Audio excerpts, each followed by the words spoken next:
All right, welcome back, ladies and gentlemen. This is the Black Muse Podcast. I'm your host, Jason Muse, aka the Black Muse, and we are at it again. I am so happy to be making new episodes in 2023. I think this is the second podcast episode that I've made in 2023, and I'm very happy to bring on a special guest. Like almost always, actually, I think yeah, like almost always, with the exception of maybe one guest I've had. This guest is another guest that I've met through the social audio app called Clubhouse. And I'm very excited to have him on because he's actually a very thoughtful person. He's a person that I really, really, really enjoy having conversations with. It's a man by the name of Che Hammond. Che, how you doing? I'm good, man. I'm good. How are you? I'm doing good, man. It's been a while since we've interacted. Uh, It, it's been a cool minute. How's it's life? it's been a while. I've been busy with life. It's funny because I used to be on Clubhouse a lot where we met, and my wife would always say, like, God, like, how do you get the time to be on there, and why are you arguing with these people and all this kind of stuff, right?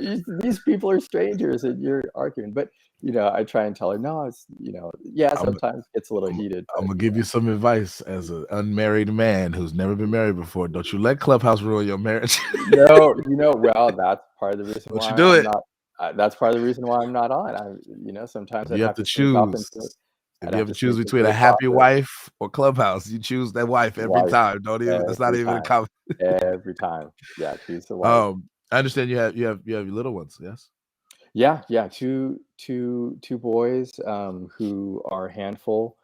Yeah. So they're asleep right now, but if you start to hear kids in the background or something, that's what's going That on. sounds like So they're awake. They're awake. yeah. So if you don't mind me asking, if these are too personal, feel free not to answer them. I'm not trying to No. dox you or anything. What are the age ranges of them? So they're gonna be 5 and gonna be 8. So 5 and 8 basically. Ah, So they're young ones and they're 2 yeah. boys and they are, they're at the age where they like to fight, they like to wrestle. They yeah, they are a real handful at this point. S- Some of them come out the womb fighting. You know, I I mean, well, you have a brother, right? So have two you younger know. brothers. I Oh, have 2 two younger younger. brothers. Okay. Yeah, Yeah, but no, so I'm you talking know. about personal experience. I came out the womb fighting. I am mad at the world. I was like, why am I here? This is ridiculous. No, but I actually teach 6-year-olds right Oh, now. okay, I okay, teach first okay, graders, so okay. I'm quite familiar with that age range. Yeah, The 8-year-old would be more third grade, but in yeah, the yeah. context of elementary school, I interact with students at that age on a regular basis. I gotta I have I'm in charge of 16 to 6-year-olds all at once. It's a lot. Wow. Yeah, yeah. We've got kindergarten and second grade. Our oldest kind of, because where his birthday is, went in Okay. to school a little bit late. But yeah, my wife. Again, we're getting all personal here, but my wife uh, was in middle school for many, many years, and then just recently, at the beginning of this year, I transitioned to elementary school. So Okay. she is also in that space now, where she's got kindergarten up to sixth grade. Yeah. So Most of my teaching experience, I started off in middle school and then I okay. went to high school. I got a little bit of elementary school experience when I was in Hawaii, that's where I Mm. started teaching.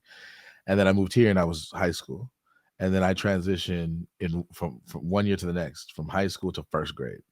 Oh I was teaching wow. like ninth and 10th. I was a long-term sub. I was teaching ninth and 10th grade Spanish. And then I just went all the way down to first grade.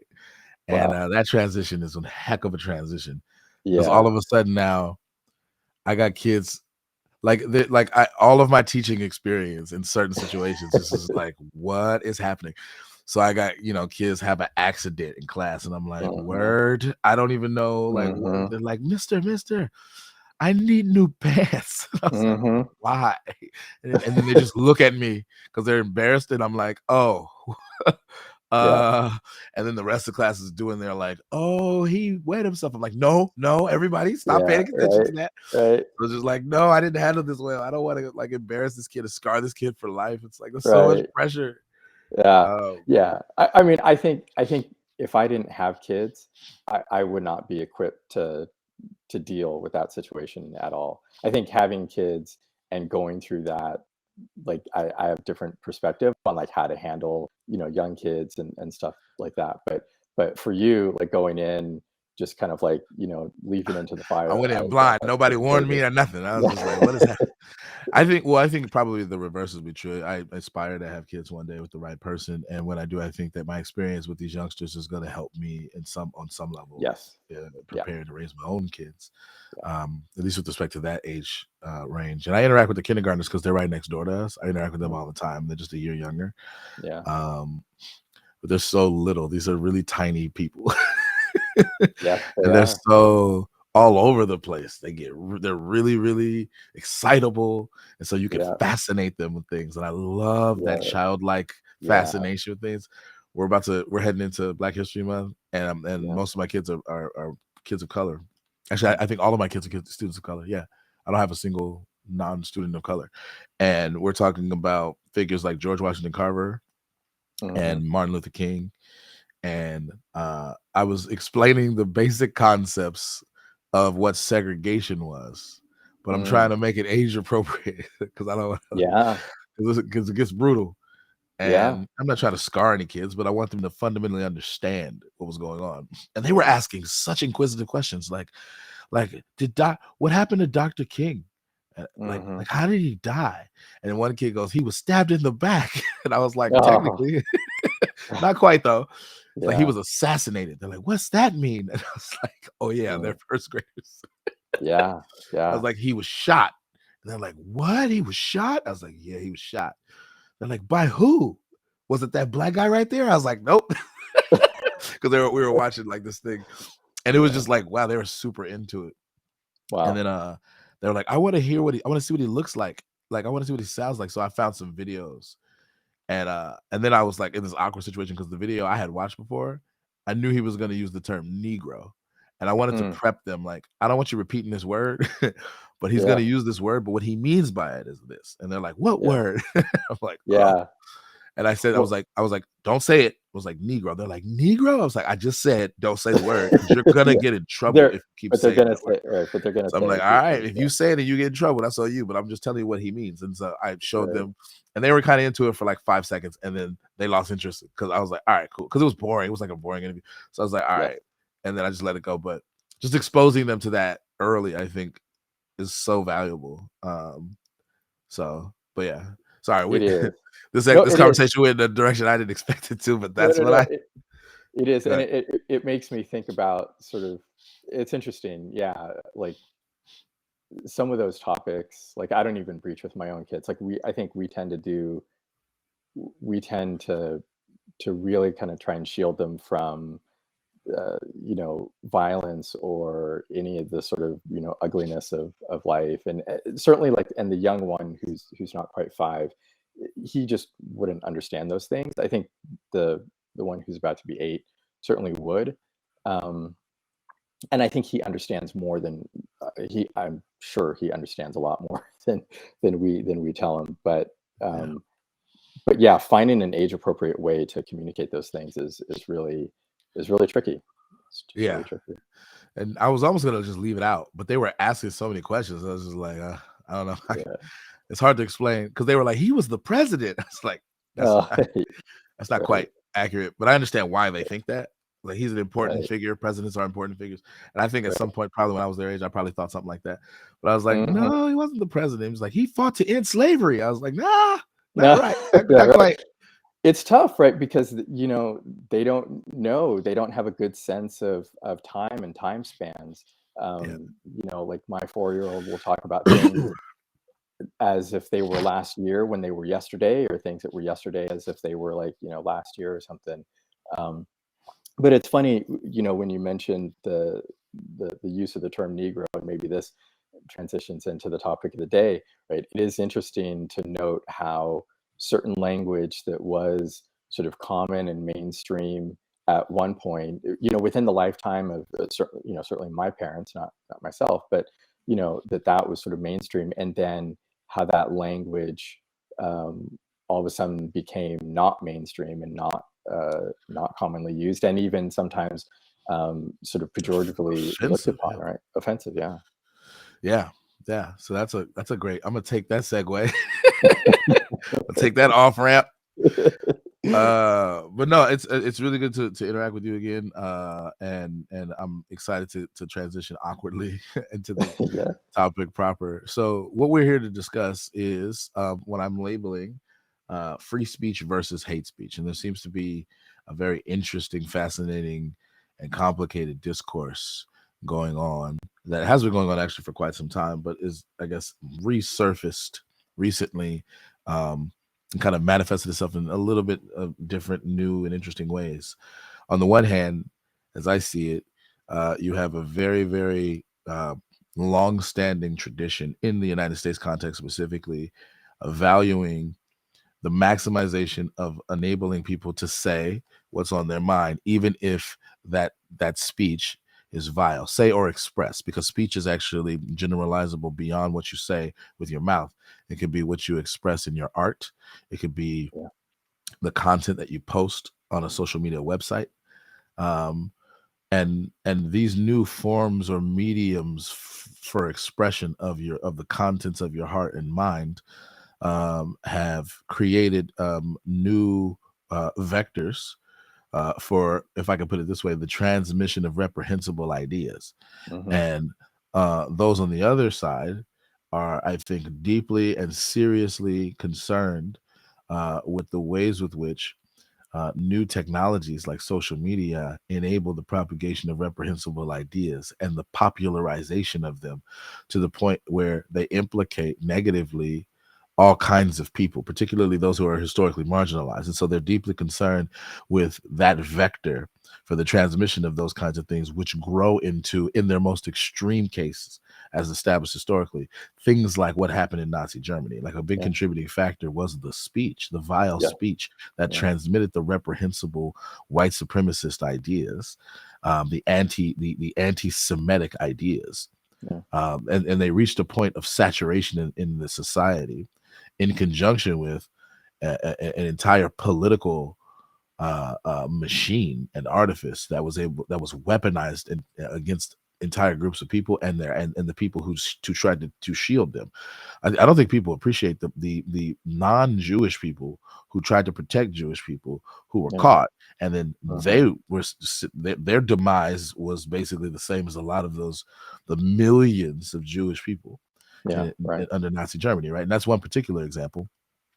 We can replicate that, I think, in the context of the United States with the transatlantic slave trade and the reprehensible white supremacist ideas that held chattel slavery in place and insisted that my ancestors were the kinds of beings that were capable of literally being property to be bought and Yeah. sold, picked up and put down as a toy, used as objects, and the brutality that entailed, the dismemberment, the brutal beatings, the rapes, etc.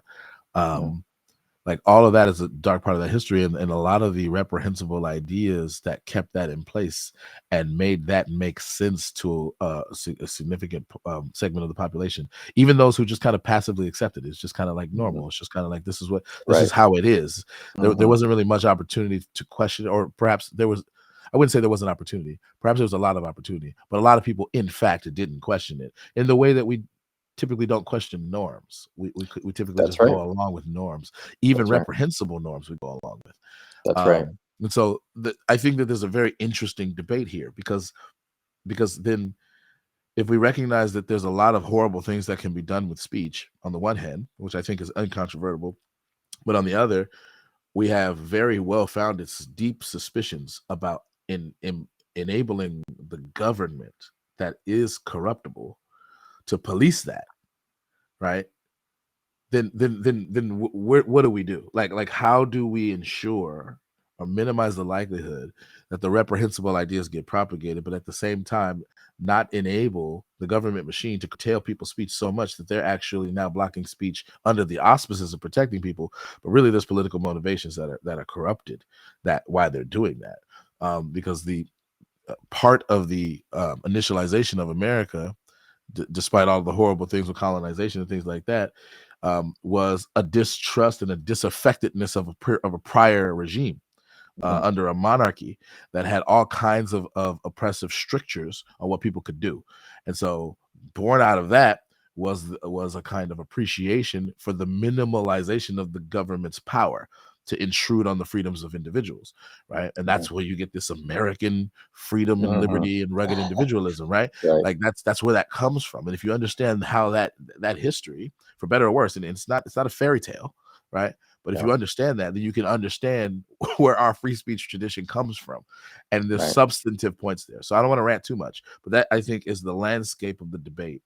And what I want to challenge you and I to do is to really hone in on that hate speech part, because Yeah. I don't think that I did a good job of giving that part of the debate as much voice as I could have, Mm.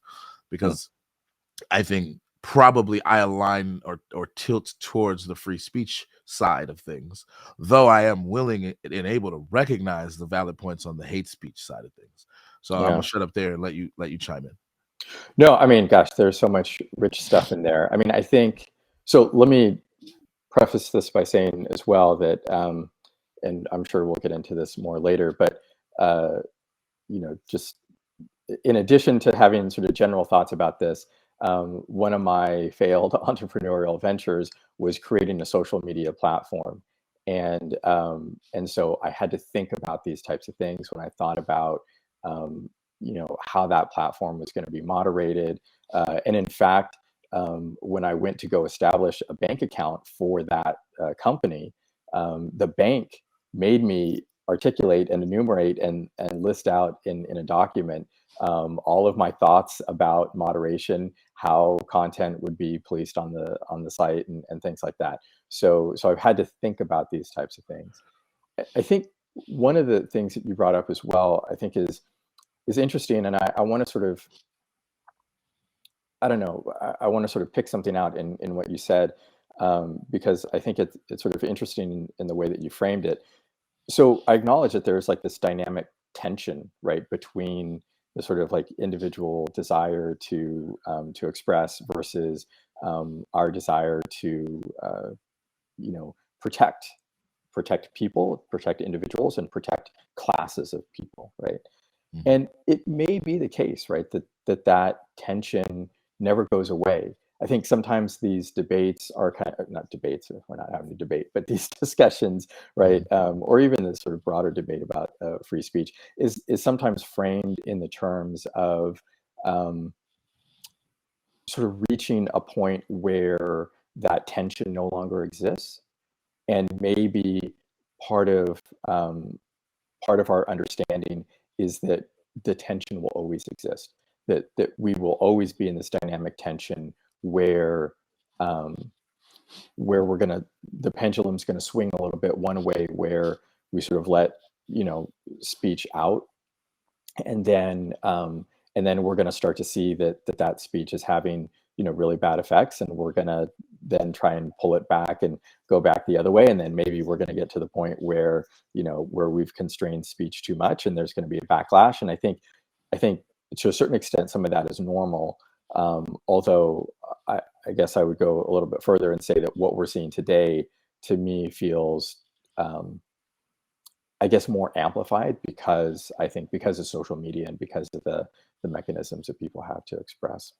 Um, but yeah, but it's definitely a difficult topic, and I'm going to say at the outset that I am probably a bit more left leaning than many of your guests, and so I don't know. I think that may I don't know that may or may not, I guess, cloud how I think about this topic. Well, I don't know that it necessarily clouds it. I mean, I think it may. So the way I kind of view kind of big picture biases is biases are kind of there's pros and cons, right? So like sometimes when you're biased, you're more capable of seeing more clearly certain things that your biases favor, and you're less capable or blinded to things that your biases are favored against. So Yeah, to have a bias is not 100% bad. I think in general we don't like biases because what we're focused on are the blind spots. Like we don't like to having the blind that's right. spots. Right. But my philosophy about this is that's precisely why we need to talk to each other, because you being more left leaning, like the value of that, at least potentially, is that you're more better capable. Let's say you're better capable and better able to see things I may not be able to see, to whatever extent I diverge from you. um I probably am more right leaning than you. I'm not that right leaning, but relative to you, I probably am. Okay. Um, and so whatever blind spots that creates for me, then you can help me see things, and vice versa, right? Yep. And so this whole cultural norm of like we don't talk to people we disagree with, I think is just a bad idea, because Yeah. it maximizes what we call echo chambers, but more specifically, it maximizes the opportunity for blind spots to linger for both Yeah. groups of people who are not talking they don't talk to anybody else who doesn't agree with them. Right. Right. And so it helps sharpen ideas. So that's kind of my big picture philosophy. More substantively to the point that you're making, like I do think that there's a lot of complexity in the ways with which this issue, which is an old issue, manifests itself anew with the state of technology and the different abilities that people have to communicate and broadcast their ideas. Um, Back in the 1800s, where people delivered mail on horseback, Mhm. that actually slowed the transmission of information in a fundamental way. Yeah. And then you had all of these advancements in communication, from the telegraph to the telephone to the cellular phone to the ability to broadcast on via radio, to the ability to broadcast images and sound via television, first in black and white, then later in color, and now in super 4K HD. Right. Right. Right. I think they're moving on to 5K soon. Right. And one day it'll be holographic, right? You'll be standing in someone's house. 77K Yeah. directly right into your brain. Right. Right. um so yeah, so these and I am a big fan, although I'm not an expert by any stretch of imagination, of communication theory and the implications that modes and methods of communication actually have for our society. And I Yes. think a lot of people do not appreciate the work of Marshall McLuhan and Neil Postman enough, Mm-hmm. who are in Yeah. many ways were pioneers in this area, Hmm. because the insights that they had on the subtle but profound ways that modes of communication have on society has really informed my view on how social media impacts society broadly, Right. but how the mode of communication germane to social media platforms impacts public discourse in particular. Um, and I What do actually, they say, that the medium is the message, the right? medium That's is the the yeah. message. Yeah. Yeah, what a profound insight to think of the method by which you communicate as consisting of the message, Hmm. Right. right? And the implications of that. It's just that I was blown away by that. I was introduced to this in junior college, actually, community college. I took a mass communications theory course. And I was introduced to Marshall McLuhan and Neil Postman's Amusing Ourselves to Death, and all of the things that he had to say Mm-hmm. about how television was impacting society. And I was Hmm. blown away by that. I was just like, wow. And so now I'm coming with that lens, with an incomplete understanding, because I'm not an expert, but I think enough of an understanding to grasp the profound implications. I'm coming with that lens and applying it to social media, which Yeah. really is an amalgam of a lot of different things, because it Right. still has the visual stuff that's germane to television. Um, but it enables a kind of newer version of broadcasting, mass communicating, and the mechanisms, including subs, likes, clicks, that maximize eyes and make things go viral at the speed of light, Yeah. to where and the accessibility, because it comes to everybody's phones, Yeah. right? Which now we've progressed to, like, pretty much damn near everybody has a phone. I got 6-year-olds in my class have with cell phones. Like, Yeah. what are My you doing with a cell Yes. phone? Give me that Yes. phone. What are you doing? Yes. Yes. As a parent, yes, you see that. Yes. So it's like and TikTok in particular is impacting youth culture in a way that is becoming extremely pernicious. And Mm. I don't think a lot of people are as aware of the dangers of that as they should be.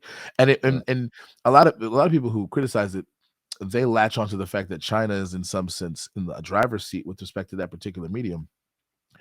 But even if it were an American company, the kind of damage that could be done would still be there, Yeah. because of the shaping of minds that kind of thing enables. It's so ubiquitous that it Yeah. becomes hidden in plain sight. Yeah. And I think a lot of us are unaware of the ways in which we are influenced by these things, Well, culturally and socially. Go ahead. yeah, no, I mean, look, everything you're saying, I spent, a lot of time thinking about, obviously, as someone who is trying to wade into that space with their own product. Um, I think, I think a couple things, right? I mean, you sort of outlined the sort of arc of communication technology over time, but I think what's also interesting over that time is to look at the role of what I'll call the gatekeepers, right? So it wasn't the case that everyone had access to printing their own newspaper, or even when radio came out, or television came out, not everyone could go and jump on TV and get their own TV show. I mean, there was the advent of public access, stuff that came out later, um, but still, I think the medium itself kind of constrained, physically constrained, right? The number of people that could participate in it. You can't have a million channels or whatever, right? And so necessarily, the people that controlled the medium and controlled the technology of the medium were making decisions, editorial decisions, about which voices to highlight and which ones to not.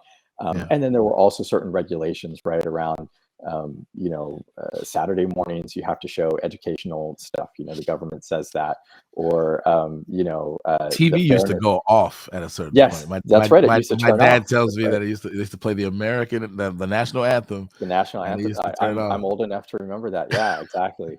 And so, I was like, "Dad, you lie. I don't believe it." that's true.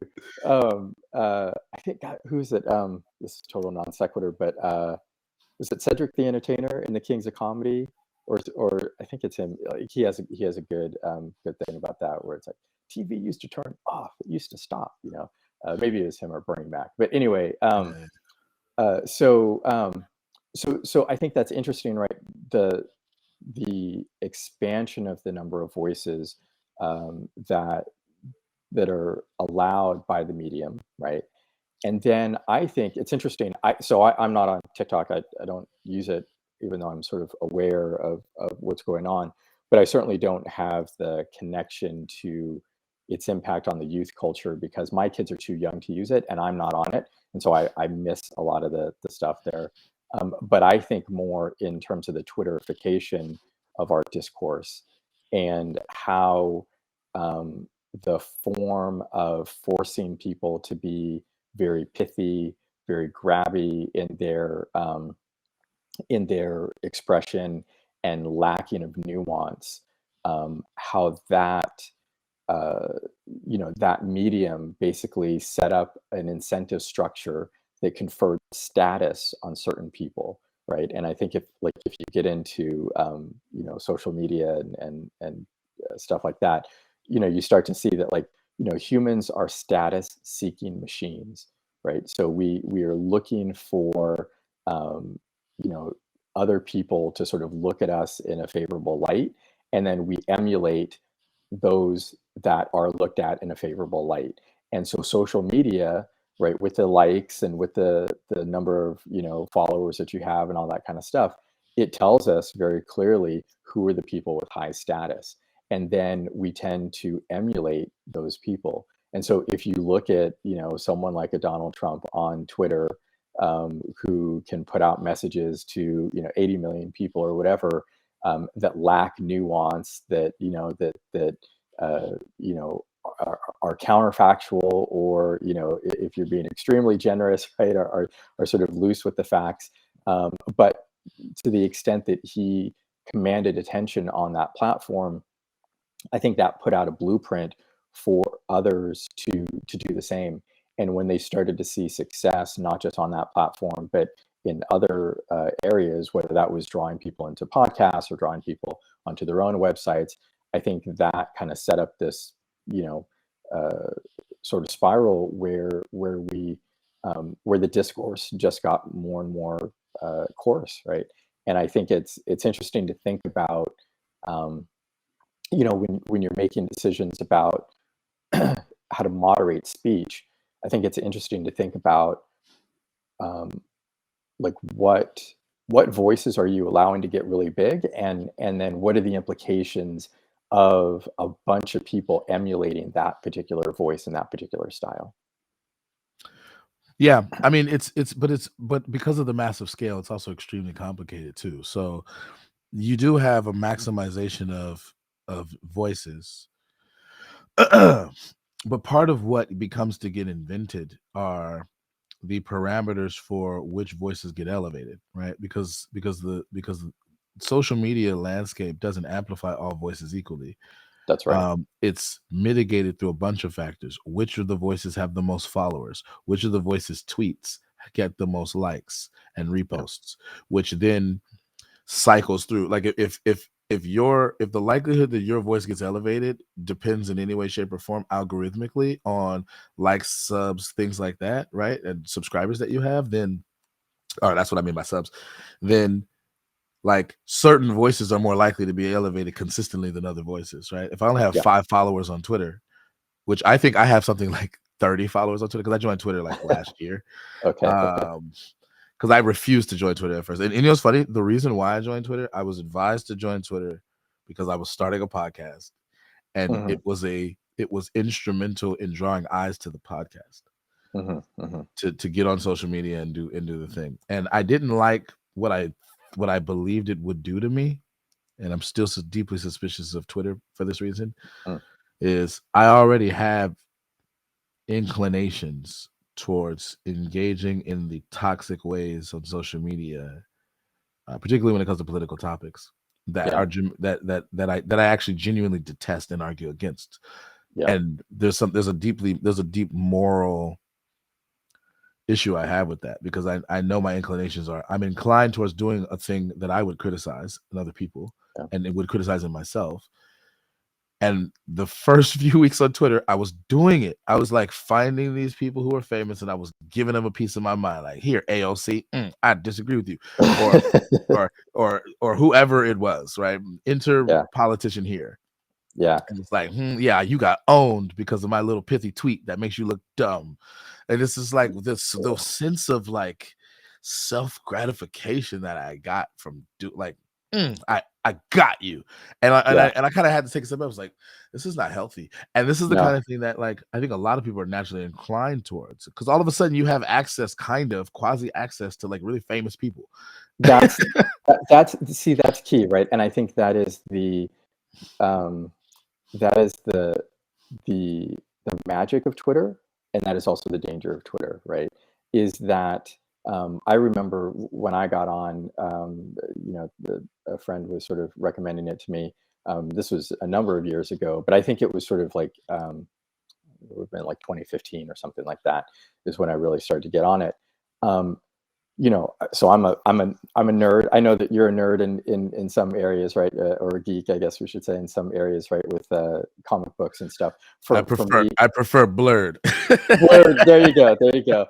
So me, my fandom is Star Trek, and those folks, a lot of the actors, right, are sort of famous in that domain, but not so famous that you couldn't like tweet them and get them to respond or get them to like your tweet. And when I first got on Twitter, I was doing that, and it was so exciting to say like, oh my god, like this person who I loved, on this TV show has, liked my tweet or something like that. And so that feeling of access is really powerful. But then, like you said, there is that double-edged sword to it, which is that when you're tweeting out to the politicians that you don't like, and look, I mean, I had dreams of like, trolling Donald Trump, and like I'm sure a lot of folks did, right? And trying to, I don't know, whatever the effects of that trolling would be. I think that a lot of people, try and do that on social media, and that is because you think that you can reach that person, but you don't understand that the scale of the number of people trying to do that means that they really don't hear anything, right? And so then, yeah, we're being our worst selves. And I'll say as well, like I recently got off of Twitter. We could talk more about that, but I got off of Twitter when Elon took over. Um, but even things like as you're typing and you're getting close to that 280 character limit, and you're like, oh, well, I really can't expound on this point anymore because the system is telling me I have to like wrap it up. I gotta, so instead of like trying to like, uh, continue the nuance into the next tweet or whatever, I'll just kind of like delete some words, make it less nuanced, make it more pithy, and then send it off. But a lot of times that's exactly when you get something that is, you know, um, it's just lacking nuance and doesn't further the conversation. And then if you add on top of that that you may already be triggered because what you're responding to is something that you didn't agree with, um, uh, then that's when the vitriol creeps in and all that kind of stuff. And because you're um, dealing with a computer, right? So it's computer mediated communication. Because you're not dealing with a person like you would on Clubhouse, for instance. I think it's even easier to go that much further. And so we're really just interacting with people, not even people, we're interacting with objects in the abstract that just happen to be generating content that we don't agree with necessarily. And it's easy for us to be our worst selves when pushing back without recognizing that we're talking to people. That's interesting. I don't want to abandon the claim that we're interacting with people. I think but there definitely needs to be qualifications. We are interacting with people at the end I of the mean, day, I think but we we are feel like interacting. we Go ahead. feel like that we're not interacting with people, and I think that allows us to be kind of our worst selves. And I think Well, yeah, then, no, my yeah, pushback isn't really so much to disagree, but to make what you said that I actually fundamentally agree with more um, accurate, nuanced, yeah, in taking into account nuance. W- We're interacting with people in the sense that all of the people who are interacting and communicating with each other via this medium, it starts with a person. They go on their phone or their laptop or whatever that enables them to communicate via this medium, and they send messages. They receive messages. They respond to them, and it's at will what they respond to. What's not at will is what they see and when, mm, because mm, it's mitigated through a whole bunch of things that are algorithmically manipulated and not necessarily nefariously, yeah, but to the benefit and in the interest of the company that has created the platform. So, for example, it turns out that maximizing the value of a platform such as Twitter is contingent upon maximizing engagement and interactions from people. And it 100%. also turns out that a fun fact of mass psychology is that one of the most effective, consistently effective ways to maximize people engaging is to piss them off, It's because we are enraged. our attention, we're wired in such a way generally where our attention goes to things that outrage us or piss us off or make us feel appalled or disgusted even. There's Yeah, something about our psychology that makes that the case. And if you know that and you have all of these, call them perverse if you want to, but economic incentives to maximize eyes on your platform, then designing your algorithms in such a way that it bolsters the things that's pissing people off and yeah, effectively gamifying outrage yeah, creates a whole bunch of incentive structure. Not only it's not only built into the system in terms of like the algorithms, but it's built into the incentive structure of the users who yeah. interface with it. So now, as a user, I Hmm. derive all kinds of social status, all That's it. kinds of likes and clicks and subs and attention from being the kind of person who outrage mongers, That's right. right? Like, Yeah, and so the troll is now elevated in this ecosystem to a higher status because they're effectively able. And so then you get a person like Donald Trump. Part of what contributes to his appeal is his willingness to engage in ways that piss off a whole bunch of people from a certain ideological faction, to right, the self-aggrandizement of himself and the people who agree with him. Right. right. So Yeah. go ahead. So Sorry. no, no, no. I mean, I like everything you're saying. I'm like, yes, yes, yes, right. Because I think, so they call it enragement engagement, right? Yeah. And, I think Scott Galloway talks about this a lot. He's a professor. He's on the Pivot podcast and he does a lot of other media stuff. Anytime you have an asset transformed or refined into something more valuable, whether it's oil out of the ground into petroleum or attention into money, There are externalities, there's emissions. And we're finding that the longer you let the externalities go, the more expensive they are to unwind. When you take people's attention and use it as a means of serving them ads, what ultimately happens is the way to scale that is through algorithms. And the algorithms aren't malicious, and they're not really what you call benign. They're just totally indifferent. And what they find is that if I can enrage you, you're more likely to come back and be on the platform longer. Enragement equals engagement. So the algorithms take content that's likely to enrage us and promote it and give it more sunlight. Unfortunately, there's an economic incentive around turning us into Tyrannosaurus Rexes where we're drawn towards movement and violence rather than having a civil conversation. And so I think this is really interesting, right? And, one of the things that was really important to me when I was doing my own social media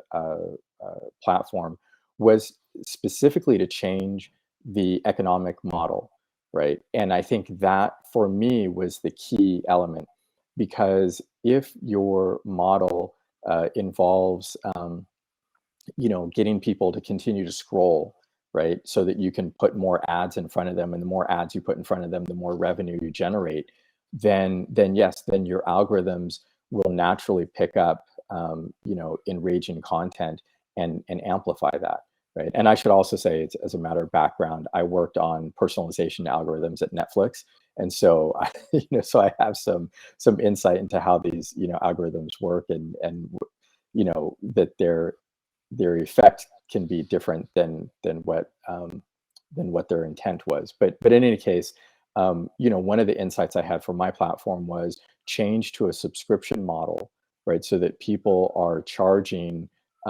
we're charging people, a fixed amount every month, and therefore the incentive is to drive value, understanding, all these other things, right? You can make all these other choices. You don't have to, but you can make those other choices if your economic model doesn't involve, enraging people to continue to engage them. And so to that extent, like, of all of the stuff that Elon Musk is doing at Twitter that I, that I question, his focus on subscription, I think, is one thing that I would agree with. Fair enough.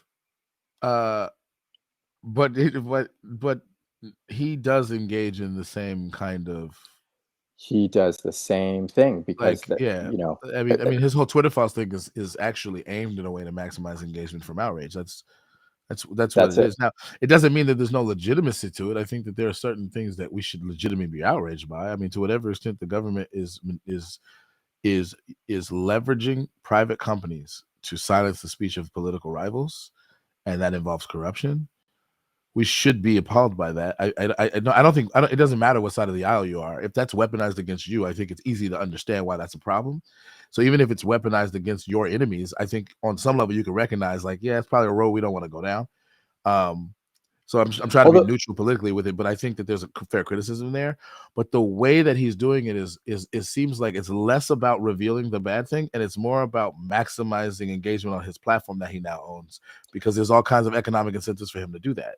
yeah, he's a smart guy. He knows what he's doing in that respect. But let me poke on this, because this may be an area where we disagree a little bit. So I'll admit, like, I haven't, because I've not been on Twitter, I haven't followed the whole thing about sort of the quote unquote Twitter files or whatever. But I guess here's the thing, right? To me, one, I don't know that I've seen or heard sort of compelling evidence that the government was kind of weaponizing Twitter in some way to, like, keep certain voices off. Although I think we know that's happened. For instance, after or I guess, with the rise of ISIS and all that kind of stuff, right? Coinciding with social media and how they were using YouTube and Twitter and stuff to recruit people, Facebook, whatever. The government kind of came in and said, no, like, you have to, tamp that down. And I think we all kind of generally agreed with that, right? I mean, even people who were free speech advocates said, hey, like, beheading videos are sort of a bridge too far, right? And, like, we got to pull this back. And so I think, to a certain extent, like, we all sort of have our line where we think that should be the case. But it's not clear to me that's happened recently. And I think even the kind of stuff that that Elon has sort of released about the internal debates at Twitter about whether the Hunter Biden story should run or whatever. To me, that just kind of shows people being really thoughtful about what should be on the platform, and being really conflicted and sort of going back and forth. And yeah, there were people, I think, from the government sort of advocating both sides, that were like they were giving their opinions to Twitter but not giving directives to Twitter, right? And then I would also say that even though, say, Twitter made a decision to limit the reach of that story still had legs off the platform. And I do find it interesting sometimes how much our discussions about free speech get sort of, boiled down to like, well, how much amplification or how much distribution did it get on Twitter, right? As if just because Twitter is sort of like, the big, uh, like, gorilla in the space of discourse and distribution, we somehow think that if you don't have distribution there, that somehow your free speech is being limited.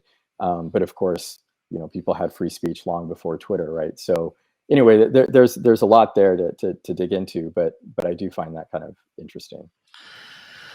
Um, I wanna introduce a concept that I think is going to be germane to a point that I want to use to kind of challenge you a little bit. Yeah, please. I do think that you've latched onto something that we disagree on, but I don't know that the disagreement is all that vehement. Um, have you ever heard of the concept of jawboning? I've heard the term, but please expound on Yeah, it. so I'm gonna use this source to kind of explain it, because it's a term that I just discovered just a couple of weeks ago. So I'm by no stretch of the imagination an expert on it, but basically it gets at this idea that a person or an entity that has official authority can use informal forms of coercion to prompt either another entity or a person into doing something.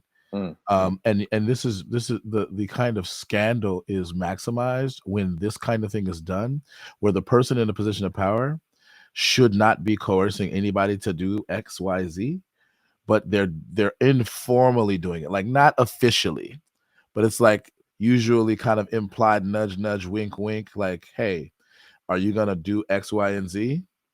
yeah, Because like if you don't, well, I don't know what's gonna happen to you, right? Or yeah. like whatever. Like Right, it's right. like an Sure. implied Yep. threat, right? It's like no official, like in my official capacity as such and such, I'm declaring that you must do X. It's more like, hey, if you know what's good for you. Right, right. And so what people are saying is that the government was involved in something like this via the FBI and Twitter. When it comes to nudge, nudge, wink, wink, hey, take a look at that Hunter Biden laptop. It'd be a shame if it fucked up the election. This is not an official declaration from the FBI, but we're just saying, or like, hey, wink, wink, nudge, nudge. We have good reason to believe that Russian bots are like affecting things. It'd be a shame if Donald Trump won. Okay, we're just putting this on your radar, right? And like some people are making the accusation that that this kind of thing actually is more pernicious than it seems. I would say the analogy. So this is coming mostly from the right in the context of Twitter and the Twitter files. I would say a rough analogy would be, I think, the ways with which people on the left tend to talk about dog whistling, which is they're like, look, we live in an environment where it's not really cool for people to be overtly racist or white supremacist. And so what they do is they rely on less overt tactics to accomplish effectively the same outcomes. Right. Yeah, And so, and you can get really conspiratorial with that, but there's some substance to that. I do think that in general, we could probably correctly identify occasions where people are actually dog whistling. They're actually kind of hint, yeah, hint, hint, wink, wink, nudge, nudge, signaling some very pernicious shit to people that they don't want people to get wind of, because our society is in such a way where we would probably stop that shit if it was overt. yeah. And I think that people from the right are making a similar or a roughly analogous accusation when it comes to the Twitter files, and I think that it has as much validity, Mm, because number one, and maybe this is a bias of mine, I don't really trust the FBI or any kind of agency like that because of their history of various forms of like fucked up shit that they've done to my community and elsewhere around the world. With the CIA, the FBI, and all those alphabet agencies, they've done a lot of fucked up shit that's like common knowledge at this point. But at the time, it was covered up. It was just like, no, it's just, we're just handling things, like they're like COINTELPRO and stuff like that. Yeah. So like, I actually think that there's something. It's like I'm not the kind of person to leap with 2 feet into a conspiracy theory, but I do listen to conspiracy theories because a lot of times within them are some points of validity, and I'm milk toast enough to be like, my eyebrows raised and my ears perked, and now I want to pay attention more. Like I don't know what's true and what's not true, but I want to pay attention more, and I feel that way both with the dog whistling thing and with this. What do you think about that? So, yeah, I mean, I think from a meta perspective, I mean, it's difficult to find something to disagree with in that. But I think that in this particular case, right, my understanding, and again, I'm not an expert here, nor have I sort of, looked at all the stuff that Elon has put out. But my understanding is that the warnings from the FBI were quite general, right? That all social media platforms should be on the lookout for operations that have a certain, certain outline or certain profile. And I think that was, justified in the context of what was happening with WikiLeaks in 2016, right? That that we knew post hoc, right, through all kinds of investigations and whatnot, that the Russians were, the Russians had hacked, the DNC, they had hacked, John Podesta. They were using WikiLeaks as a cutout to weaponize that information and to impact the election. And in particular, right, when the Access Hollywood tapes came out, with Donald Trump, that night a trove of things were released about Hillary Clinton from WikiLeaks. And so there was a lot of like manipulation of the media and therefore the election as that was happening, in 2016. And I think then as we got closer to 2020, the election, I think the national security apparatus was correct to say to these platforms, be on the lookout for your platform being manipulated, by these, in these ways, right? And so I think the general, guidance to them was correct. And then in particular for this story, I think what's interesting is, and maybe this gets, I don't know, maybe a little bit more into the sausage making of journalism, but, you have the people that released the story or wrote the story in the New York Post taking their names off of the byline. You had other journalists not able to access the source material, that was cited in the story, and so they couldn't independently verify, some of the claims that were being made. And so, it started to smell, right. It had this sort of aura about it, that it could be an operation because it was happening in October, so close to the election.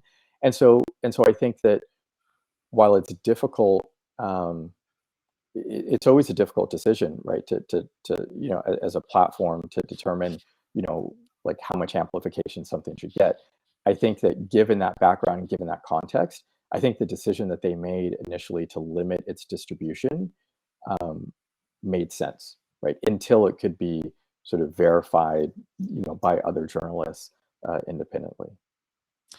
Yeah, so I have no problem acknowledge. I think I'm cool-headed enough to acknowledge that I think in general, broadly speaking, there do seem to be good reasons for agencies like the FBI to want to bring to the attention of privately run companies like Twitter and Facebook, etc., the extent to which their platform can be leveraged in ways that actually are a legitimate threat to national security, or have other wider negative social implications that those agencies are germane to addressing or protecting or Yeah. avoiding. That I think is where a lot of the conspiracy theorists fail. They fail to recognize the plausibleness that there may be good reasons for some of the steps that the FBI has taken. And they jump in with 2 feet on the accusation that they're up to no good. However, like, I also recognize the plausibility that because the areas are gray and it's not really clear where the lines are, that there may have, even if it was unintentional, if it's inadvertent, there may have been a line cross that we don't want the FBI or other agencies like that to be crossing, in terms of overstepping their bounds when it comes to influencing social media companies with great power and great political influence to potentially impact the outcome of elections in ways that they ought not have done, because they ought not have intervened, because they only intervened because of the threat of something that actually wasn't going to happen anyway. And like, I think Yeah. that room to talk about that area of this is where I think there's the real substance. And you don't have to be a conspiracy theorist to talk about that in the same way. And I love this analogy because I think a lot of leftists genuinely agree, like, see this. Like, there's going to be situations where it makes sense. The dog whistling thing is like, it makes sense to be like, actually, the thing that the person said is actually rather innocuous, and like what they were trying to convey wasn't really racist. Although if you interpret their words a certain way, you can maybe gain that implication. Right. I actually defend Tucker Carlson on this basis all the time. I'm like, I don't think that a lot of the things that he says are dog whistly in the way that he's accused. However, I would also say that there are some things that Tucker Carlson says that I'm like, given his audience and given the fact that Fox News knows their audience, I don't think it's an accident that he's wording things in those ways, because I think there is a deliberate, intentional attempt to appeal to the ways in which the audience members think, even if Tucker 100%. Carlson himself doesn't fully agree with it. And it may not even be Tucker Carlson's doing. He, to whatever extent he reached from a teleprompter, and the people who made the decision to put the wording like that, who orchestrated the teleprompter, right? Like it may be a function of that, and he's the mouthpiece for it, but he's not really using his own words. That's going to have implications for me that I take very seriously about to what extent he's culpable. I'm not saying he's not culpable. I'm just saying I would tailor his culpability to a certain extent. But like, yeah, he might be saying some things that are very dog whistly in their intent. They may not be his intent. It may be the intent of whoever's behind Fox News, whoever orchestrated the teleprompter, etc. Because what they're really trying to do is maximize their audience or tailor themselves to a specific electorate. And among those people are the kinds of people who would read that negative thing into there. So that complicates things a little bit. And it makes it hard to evaluate that morally, or I should say it makes it more complicated to evaluate that morally for me. But I would say I don't condone that kind of thing to whatever extent that's happening. And I can acknowledge that that's a bad thing. But what I'm really afraid of is people getting loose with the baseless accusations of dog whistling. And by analogy, you could argue people getting loose with the baseless accusations that the government is up to no good whenever they do anything that influences or impacts the decisions of companies to censor anything. Like the government is trying, like, I feel like I try to deal with these the same way, because I feel like that's a good method. Like, you don't want to go too far in either extreme. But what do you think? Yeah, I mean, one, I would say you're way more generous to Tucker Carlson than I would be. I think he does know exactly what he's doing, and I think he is appealing specifically to a very specific electorate. Yeah. So yeah. I mean, look, I think I don't know the details, right? But in particular for the Hunter Biden thing, I don't know that the FBI weighed in on that particular story when it came out as much as the FBI had weighed in generally, right, to all the companies, as the election season was approaching, to say, be on the lookout for stuff that looks like this, right, that has these contours, right, a weaponized story that, that is from a dubious source, or, it hasn't been verified, or, and is salacious, or, whatever, all that kind of stuff, right? And so, so that, I think, like, if Christopher Wray had called up, I don't know, Jack Dorsey or something, and said, gee, it's a nice platform you got there. It'd be, a shame if something happened to it. and now about this Hunter Biden thing, like that, that would be really concerning. But my understanding is that just didn't happen. You don't. Well, are you familiar with Mark Zuckerberg's appearance on Joe Rogan, where he actually kind of like basically admitted that the FBI basically told them to censor or derank algorithmically that story? So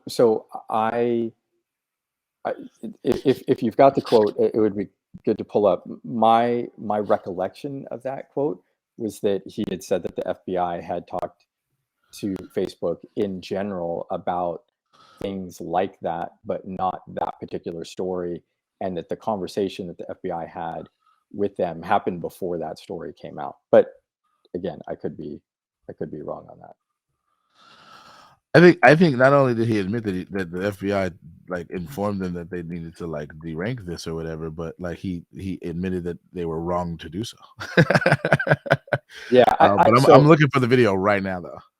Yeah. I mean, I know that people on the right sort of made hay about it when it came out, and I recall listening to the quote or to the clip and thinking, oh no, like this makes total sense. Like the FBI, of course, would be warning all the social media websites that they could be weaponized in some way during the election, and I think that.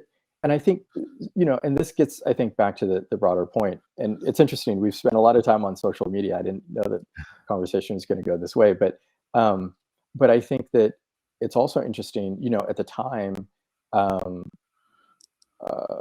it? Yeah, I guess it was then. Is that right? Yeah, right. Okay, so in 2020, yeah, I was also on Parler, right? And so, so Parler was sort of like the very right wing, Twitter clone or whatever. And I think what's interesting is that even if you did have, I'm not saying this did happen, but like even if the FBI sort of did lean on Twitter or whatever, right? You still had many other platforms like Parler, like Getter, maybe even Clubhouse, whatever, right, where these conversations were happening. And so, I know like Sacha Baron Cohen has, used this term that freedom of speech is not freedom of reach, but it is interesting, right, to think about, if you're limiting the reach of certain things, are you also limiting its speech, right? I think limiting the reach kind of necessarily needs to be understood as a limitation on speech in some sorts. I mean, the point is to limit it because the speech is the vehicle for the propagation of the bad ideas, right? It is, but it is, and I think there's sort of extreme ends, right? I mean, I think the most extreme end is you limit the speech to the person talking in their own room, their own four walls by themselves, right? So like you say, hey, like you can say anything you want, just in this jail cell where no one can hear you, right? So like that is like an extreme limitation of speech, right? But I think that somewhere in the middle on that spectrum is, you have the right to say something, but perhaps not here, right? Perhaps not on this private property, perhaps not in my backyard. Perhaps you have to go to the park and get your soapbox and stand up there, right? And talk and say what you need to say. And that's, that's where you can speak. And so like you have free speech, but you don't have the right to a printing press that will give distribution to your idea to millions of people. Right? Yeah, I mean, but I will concede the point that the government making those decisions is problematic. I will concede that because obviously the government has its own incentive structure, right? And so that is problematic. Again, I guess I'm saying in this particular case, I don't know that that's what happened, but maybe the Mark Zuckerberg quote will prove me wrong. I mean, there's plausible deniability, but I think what I'm truly trying to get in is that there's also like what plausible affirmability, right? So like it really doesn't settle the question of what actually took place, and part of it is like it's not really clear where the lines are. Like like if the FBI traversed across the line, they did it barely. And part of the reason why they would do that is because if they did it overtly, and this is why I keep using the analogy with dog whistling, because it has that same kind of dynamic. I think that it would be the objection to that would be vehement. If they were bold and in your face, like, yeah, we censored them, and what? Then it'd be like, oh, well, there's no doubt here anymore. And now, like, they've done the thing we all know is bad. The government shouldn't be doing that, right? And I think that dog whistling has the same kind of dynamic. It's like, well, you have you have like covert racists that exists, mostly because our society is not very accepting of them, broadly speaking. So they are forced to adopt covert tactics because they're gonna get stopped, or they're very likely to be stopped or confronted if they're overt with it.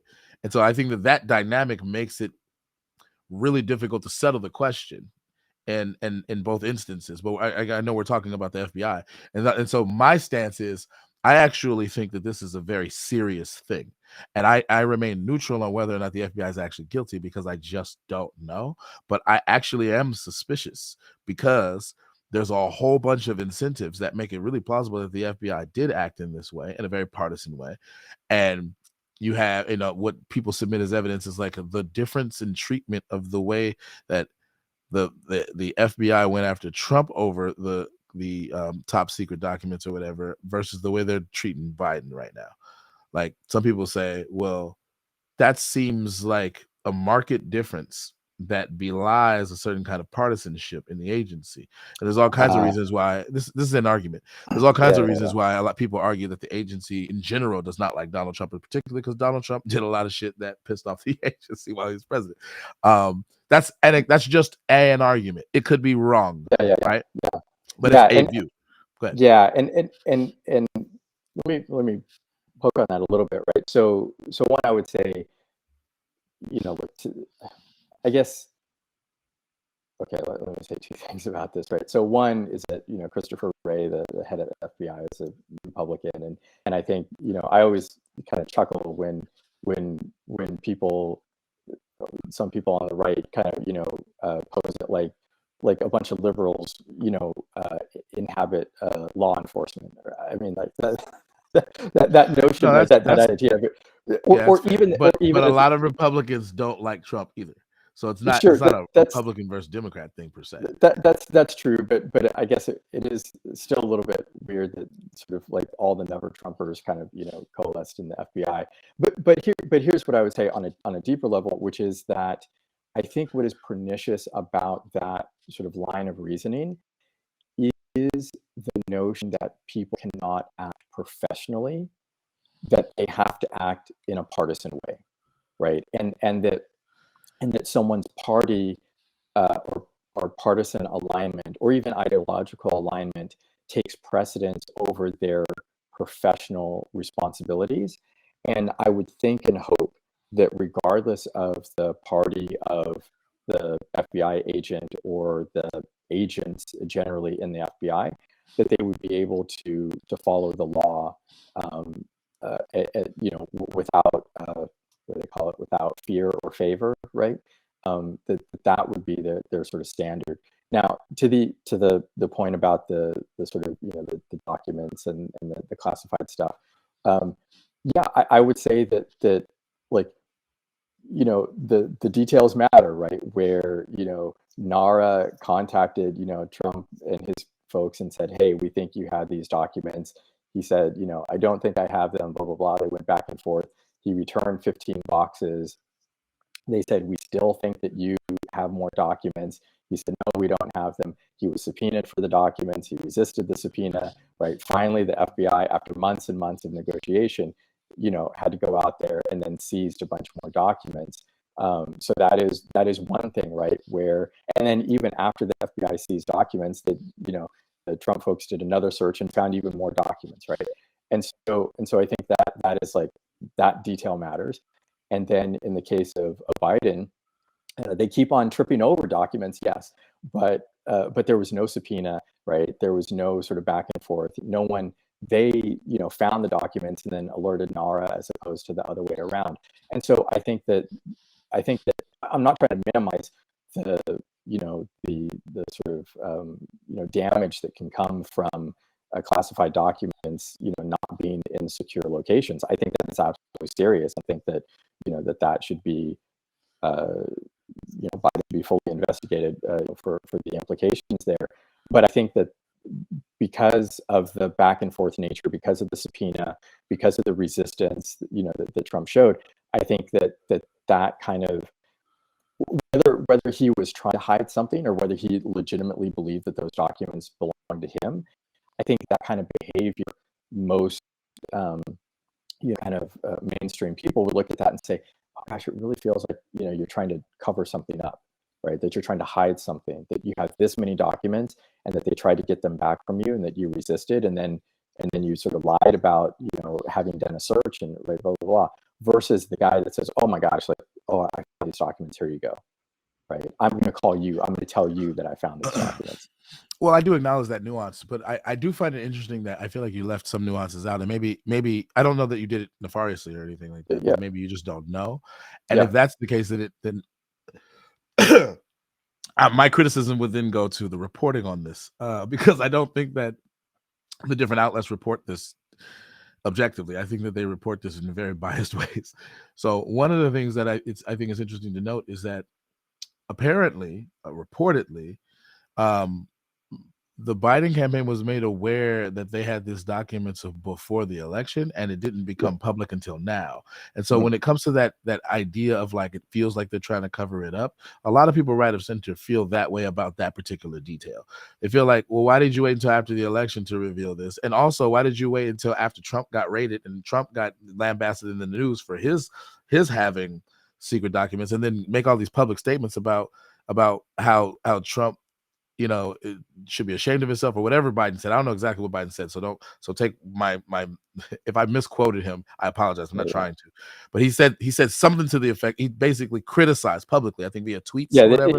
He said it was careless. It was careless and irresponsible. But it's like, but if your people knew that you did this before the election, why are you lambasting this man? And it's like, if you want to stand on the virtue, whatever comparative virtue you can gain from pointing out that Trump was not as cooperative as you and you were way more cooperative, that's fine. I'll give you points for that, but I'm gonna take away points for the other stuff.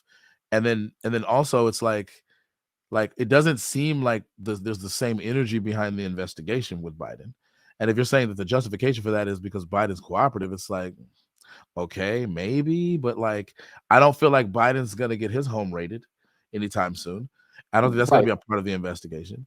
Right, and but the reason why that won't happen is precisely because as soon as they find the documents that day, they call up NARA and they say, we got the documents, right? And I think there's a difference between NARA saying, to the Justice Department or whatever, like, we really strongly believe he has these documents, but he's just not giving them back to us.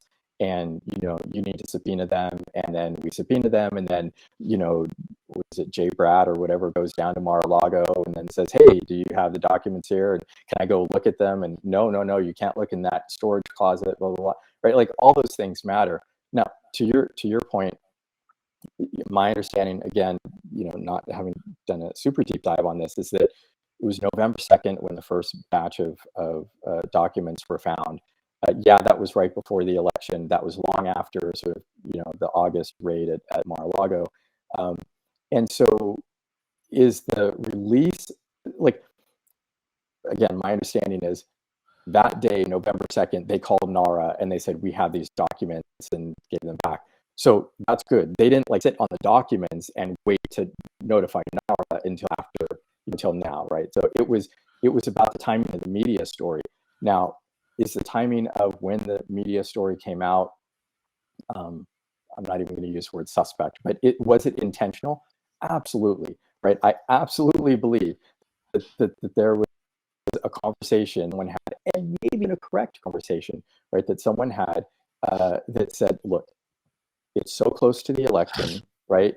Just like the Department of Justice doesn't release, the whole thing that Comey got in trouble with about, sort of talking about the Hillary's emails, right, just before the election, right, and got him fired, right? Well, presumably got him fired. Yeah. Didn't really get him fired. Anyway, but like that whole thing was against Justice DOJ policy, right? And it may well be the case that someone had a conversation and said, look, we found the documents, blah, blah, blah. We returned them to NARA, let's hold off until after the election, until after the dust is settled, and then all this information can come out, right? And yeah, I mean, I get how like that might seem unseemly, but it's also not the same as we have the documents. Let's hold on and be silent about having the documents until after the election, if that makes sense. I mean, maybe. I guess what I'm really trying to demonstrate is there's plausible deniability, but there's also plausible affirmability, which is, I think, a term I just invented, right? So, like, I don't know what happened for sure. I just understand from the point of view of those right of center why they would be equally suspicious of Joe Biden, who they already don't like, in an analogous way to which people who are not willing to give Trump the benefit of the doubt because they basically view him as inherently corrupt. Like Whoopi Goldberg, who commented on this recently on The View, like, or Joe Behar, like I give Biden. I mean, she Joe Behar said the quiet part out loud. Like, I give Biden the benefit of the doubt because Biden's not corrupt in the same way Trump is. That was her view, and a lot of Americans feel that way, and a lot of Americans feel that same way in reverse about Biden. And I think that like the naked partisanship of that, or partisanness of that, is like what's coloring the discourse on this. And I'm trying to distance myself from that kind of partisanship because I don't think it's objective. And I'm trying to be objective, right? And I'm trying to keep track of all the valid points you're making and all the valid points people are making on the other side with Trump. And I'm actually going to do a Clubhouse room later today that's comparing these things. So this is actually kind of like practice for that room. But like, I just think it's a fascinating thing because I do think that there's a lot of hypocrisy, people on both sides, because they're really just narrowly focused on the rival party's person doing the bad thing. And the way it went down is like, first it was Trump that did the bad thing, and then it's like Biden's kind of like now marred in a quasi scandal kind of about doing something very similar. And it's like, aha, y'all were projecting from the point of view of the right, because like your guy did the thing that you guys just lambasted this guy for, and he's our guy. And like, I do see hypocrisy on that side. But I also see hypocrisy on the right because it's like y'all are so busy trying to call out hypocrisy that y'all are not like admitting like, but like what Trump did is like, that's not cool. Like we like there's like an objective basis on which to like be concerned about like secret documents if like not being out. Yeah, if it's wrong, if it's wrong, it's wrong, right? Yeah, and so that there's sort of that lack of acknowledgement, and then also I guess we're sort of now a little bit far afield of free speech, but there are other factors, right, that people look at, like when Joy Behar says this, right, like you got the Trump organization, convicted of whatever fraud it was running, tax fraud, right? You've got the Trump himself and his kids are not legally allowed to run a charity because they were stealing from their last one. You have the guy impeached for presumably leaning on Ukraine to dig up dirt on his rival, and right. So I think that there's a broader context in which people say, oh yeah, like I've got a lot of data points to sort of suggest that that Donald Trump people on the right replicate and I think with people Biden.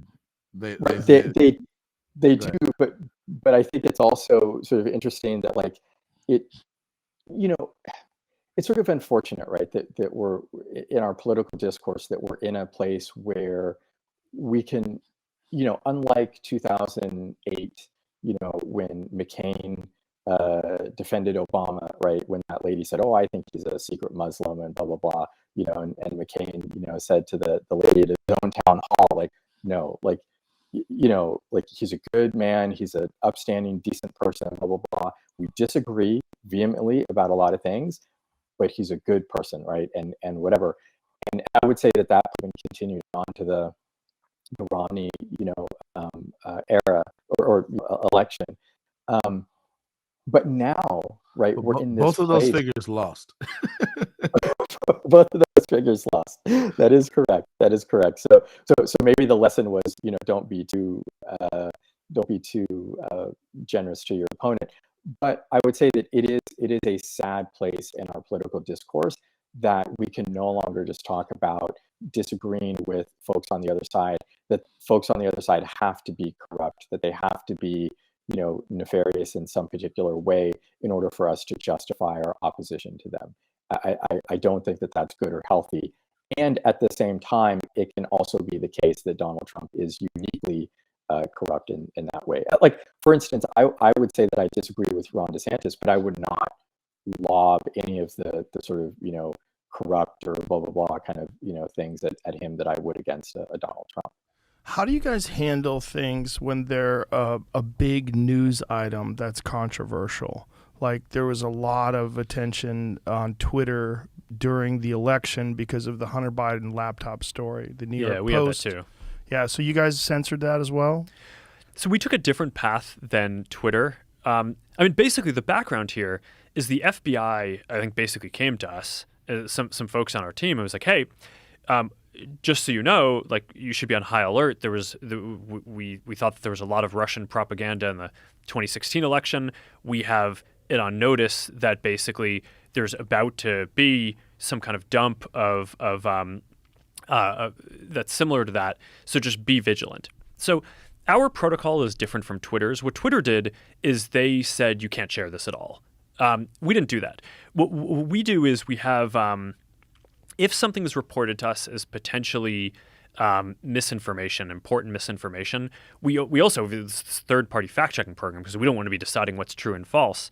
And for I think it was 5 or 7 days when it was basically being determined whether it was false, the distribution on Facebook was decreased, but people were still allowed to share it. So you could still share it, you could still consume it.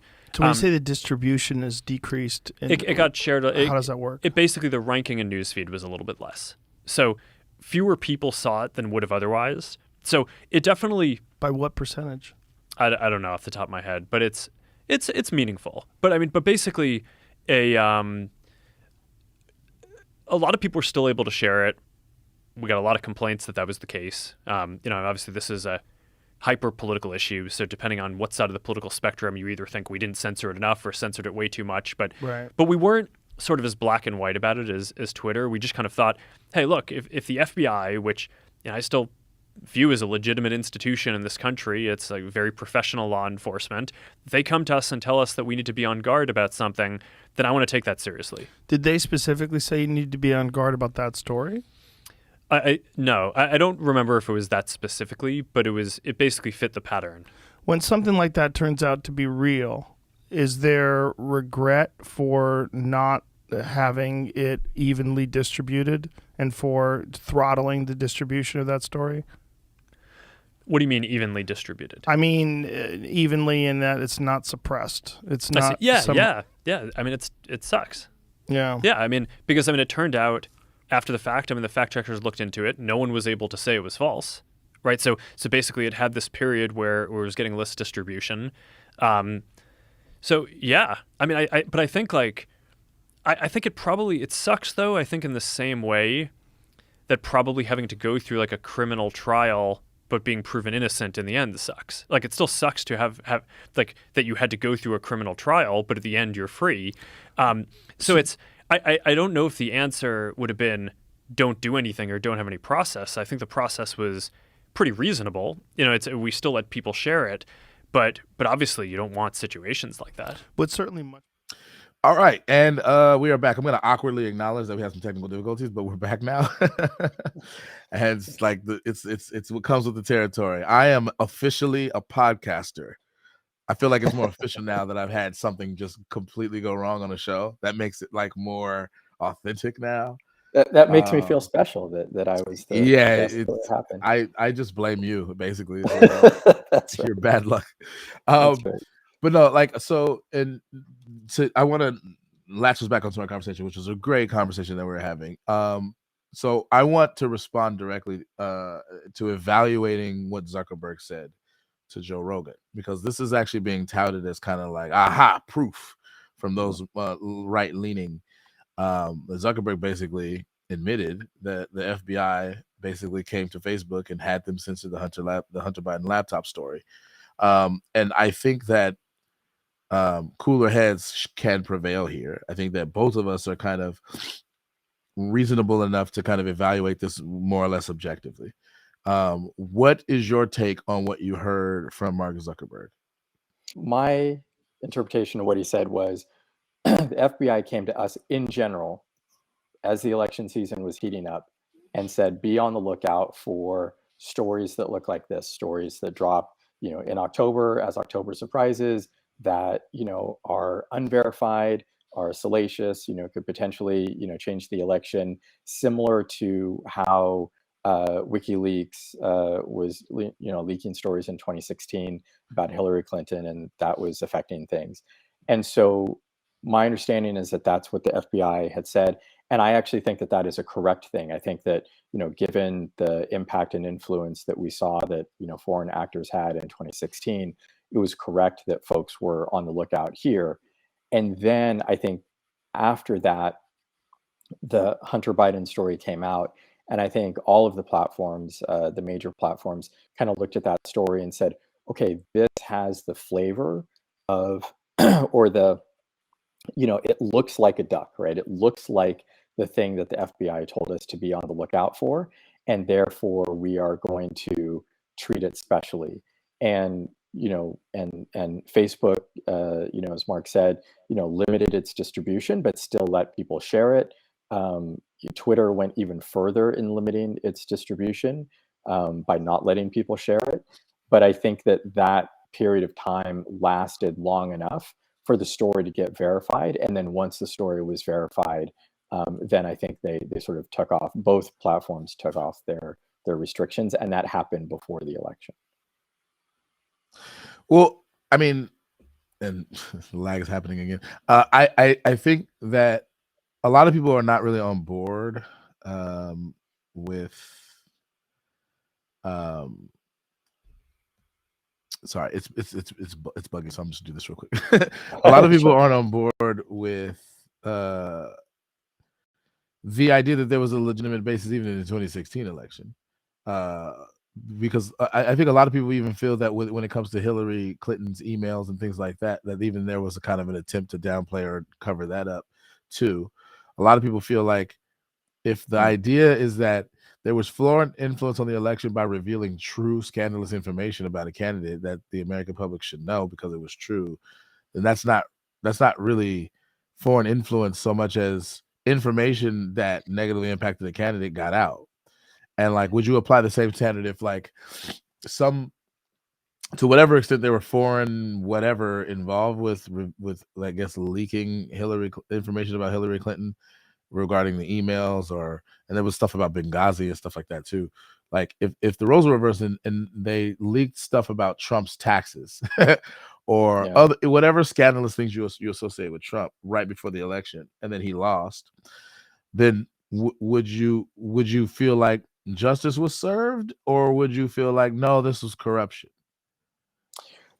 I don't know that I would use the terms justice or corruption in either case, but I do think that, look, I think that the problem with this, with foreign actors getting involved in any capacity is that they have their own agenda, right? And that it's not clear, are they selectively editing things, right? Are they editing things? Are they selectively editing things? Are they cherry picking to make certain points? Are they taking, things out of context and whatnot, right?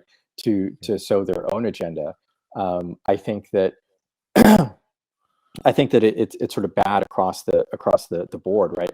And so it's not clear to me that what was happening in 2016 was that factual, in context, information about Hillary Clinton was being leaked. I think it was very clearly, a deliberate attempt to manipulate information either through selective, cherry picking or potentially even editing that furthered an agenda. So I would just say in general, right? Like I would say it's just not a good thing to do, and I think that the platforms do have a responsibility, right? And this is, goes back to the the product that I put together, where I talked about responsible social media. I think the platforms do have a responsibility to understand their impact on things like elections, and then act in a small c conservative way with respect to potential manipulation or weaponization of their platforms. Well, I mean, I don't have the answers in terms of what didn't happen in 2016 election, but I guess what I'm really trying to signal is like it does. I do genuinely feel that a lot of the people who are complaining about the 2016 election, as far as the accusation that Russian disinformation is what caused Hillary Clinton the election, aren't being honest about like good reasons not to like Hillary Clinton as a politician. Oh yeah, no, right. I mean, yeah, and to be clear, like that it's not my position that the, and this comes up a lot as I sort of debate this topic. It is not my position, right, that like the Russians caused the outcome of the election. In the same way that like, the guy that tried to light his shoe on fire or had a bomb in his shoe on a plane, thankfully did not succeed, right? The shoe bomber many years ago, he didn't succeed, and yet he's still in prison for attempted terrorism, right? And so like two things can be true at the same time. It can be true that the Russians, sought to influence the election and that they made an attack on our democracy, and that was not the determiner of the election, right? And so I think we can hold those two things separate. And I acknowledge that some people don't, but I try to. But I would still say that like even the attempt is bad, and I would hold that standard, I think, on either side. So if the Russians or the Ukrainians, right, like decided to leak Trump's taxes or something like that, I would still think that was bad. I just got some. It's so ironic. I just got some notifications from various different news outlets that more classified documents were found at Joe Biden's home in Wilmington, Delaware. I think Thursday. So is this the third? Is this the third batch? The third one, yeah. Next to the Corvette. So that I think that story came out yesterday, and that's why I said like they keep coming out. Is it third or fourth? I don't even know anymore. My understanding is it's the third, but who knows at this point, right? So it's an interesting. I mean, again, this is sort of off topic, but it is an interesting thing that the question is why doesn't NARA know that these documents are missing, right? Like why are his lawyers finding these documents and then telling the government that classified documents are missing? I think that's actually probably the most concerning part of all of this, right? Is that the government could be missing classified documents and not know that they're missing. That's a problem, right? That's not necessarily a Joe Biden problem, but that is a problem that all Americans should be concerned about. Okay. I just thought it was ironic that I got that notification like in the middle of our conversation right now about like politics, political corruption. I'm also secretly trying to fix my camera because I don't want to like stop. Oh god, it's still lagging. All right, I guess I'm just gonna have to do it like this. That is so annoying, but it is what it is. Okay, let's get into hate speech. let's do it. I'm gonna pivot to hate speech because I hate the fact that my camera's not working right. That's right. Okay, so when it comes to hate speech, like I actually think I tend to lean towards the free speech crowd. I'm not a free speech absolutist by any stretch of imagination. I think everybody who's going to be honest about it has their limitations. I think child pornography is a great limitation on free speech, for example. They used to use the yelling fire in a crowded room. I get the point philosophically being made by that, although I don't know what the legality of that is, but it's a kind of a visceral example of a form of speech, a form of linguistic expression in particular, that can cause a lot of damage, particularly in a situation where you're wolf crying, which is a term I kind of invented. Yeah. Well, I didn't really invent it, but I think it's pretty intuitive what that means, where you're just saying it and it's not really cause for emergency, and then you can cause all of that damage with no real emergency, right? Yeah. So those are the kinds of examples. It's like there are some proper limitations, and we have slander and libels, and we have all kinds of legal precedents for that. They have high standards of burdens of proof. Defamation, etc. Yep. those seem like proper limits, and maybe I'm culturally biased because my sense that those are proper limits come from the fact that those limits are normal in the context in which I live, which is the United States. Perhaps maybe there's good reasons behind them beyond that. I think that there is, but maybe there's a bias there. In Yeah. other countries, the limitations go further, and so a lot of people focus on speech that has the ability to offend. And I think that that's actually not a good move. That's not a good way to understand hate speech if you want to take it seriously as far as legalities Yeah. are concerned and limiting it legally. Yeah. I think a better paradigm, and I was reading about this, and I was fascinated that I found this. I was reading about this yesterday. A better paradigm would be by a person by the name. What is this person's name? I looked them up before. Hold on. Robert Mark Simpson wrote a very influential paper on the matter called Dignity, Harm, and Hate Speech.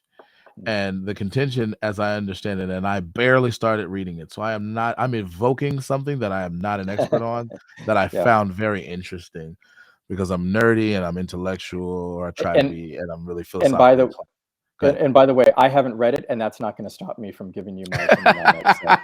So. That's that clubhouse culture. We opine on everything, That's even right. if we don't know crap about it.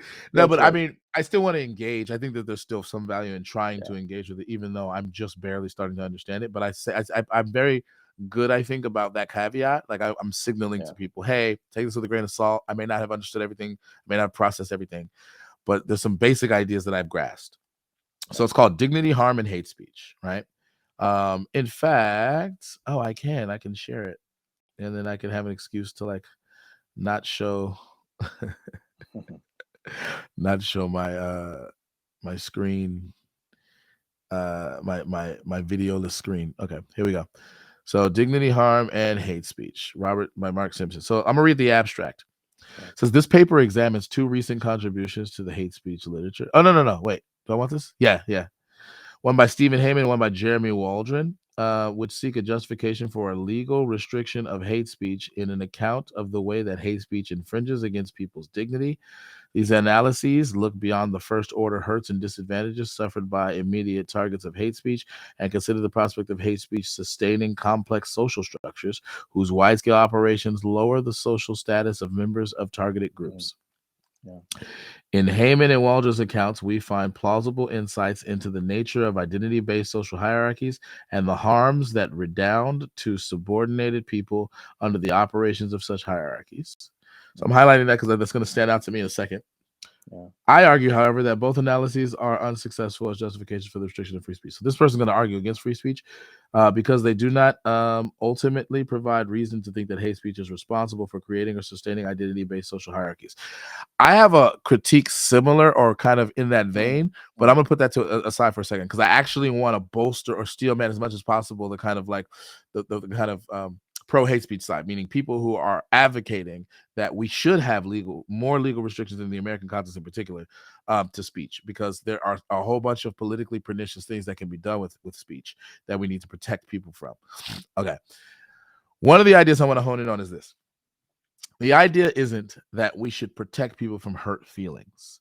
That trivializes the monumental nature of the harm people are trying to protect against. And it feeds into, I think, a caricature of what the left's interests are broadly. Although there are people on the left who do act as if what they're really trying to shield people from are hurt feelings, to be fair. But to steel man it, I don't think that's the best way to understand this. If you want to take it seriously, the best way to understand this is something more akin to we should be shielding people against forms of pernicious indignities, right? And that indignity piece is a lot built into it that I want to expound on real quick. It's not just about hurt feelings and whatever trauma can come from the experience of negative emotions over time. It's not just about that, although that's kind of part of what's built into indignity, because a lot of people tend to feel dejected, and in extreme forms, oppression and profound dysphoria as a result of the indignity. But it's not the fact that I feel the feelings that makes it an indignity or makes the indignity in some sense morally reprehensible. It's the fact that the indignity in some sense does an injury to my status in a social and political context, Yes. and it forms the basis on which I am subsequently likely to endure more indignities, right? Yes. Yeah. Right. So it's not just one time somebody called me the N-word and I felt bad one day. It's that use of that term marked a status that is being applied to me and people who share my phenotypical features that forms the basis on which to treat me as if I'm less than human. Yeah. And that's the perniciousness that we're talking about when it comes to hate speech. It's not the fact that I momentarily felt bad. It's the fact that I am now subject to being treated as less than human in various different ways. And sometimes, and there's levels of egregiousness too. So it might just be kind of like on a very small scale within my inner circle. Like there's this group of people who treat me like shit, right? But it may be macro. And like now I'm existing in an entire society whereby, Black people aren't allowed to go to certain restaurants, and Black people aren't allowed to eat at certain hotels, and Black people aren't allowed to, et cetera, right? And like we have visceral actual historical precedent of that with the Jim Crow South that makes that more real to people, right? If you know that history. But like, that can be replicated though, right? And so some people are arguing that that's exact, like this kind of thing is what's being done to the trans community. That these people are being treated as though they're all crazy, but like, and terminology is in like that is pejorative in nature, and that's being evoked by and large by people on the right, is being levied against a group of people, and on that basis they're being treated like shit. There's no priority for public accommodations for them because people view them as just strange or weird. People discriminate against them in all kinds of situations in terms of like employment opportunities, in terms of housing opportunities, etc. Right? And I'm sorry if I'm coming out preachy. I'm only elaborating on this to make it like visceral. Like what we're interested in is fundamentally not just about feelings. We're interested in like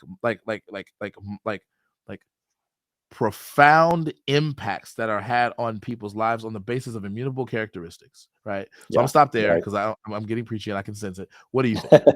No, see, I think you're honing in on something that's really important, and this was I had taken some notes on this topic before our conversation. I think that I liken this to water, right, and wetness. You can't look at any particular molecule of H2O and say this is wet, right? Wetness is a property that emerges from the collection of the molecules, right? And so in a very similar way, I think hate speech and the harm that comes from it is something that in my mind should be thought of by looking at these broader impacts on the communities that are targeted by the speech, right? And so I think to the extent that this debate or discussion about free speech versus hate speech gets complicated, I think it gets complicated when we try to look at it on the individual level, right? And we say, well, can this person say this to that person there? It's like, well, like that's sort of not the conversation, right? And the government, any government, right? Like autocratic governments, well, I was going to say they don't necessarily get into that specific level of like policing individual people, but actually that's not entirely true. That there are plenty of governments that do that. So I'll take that back.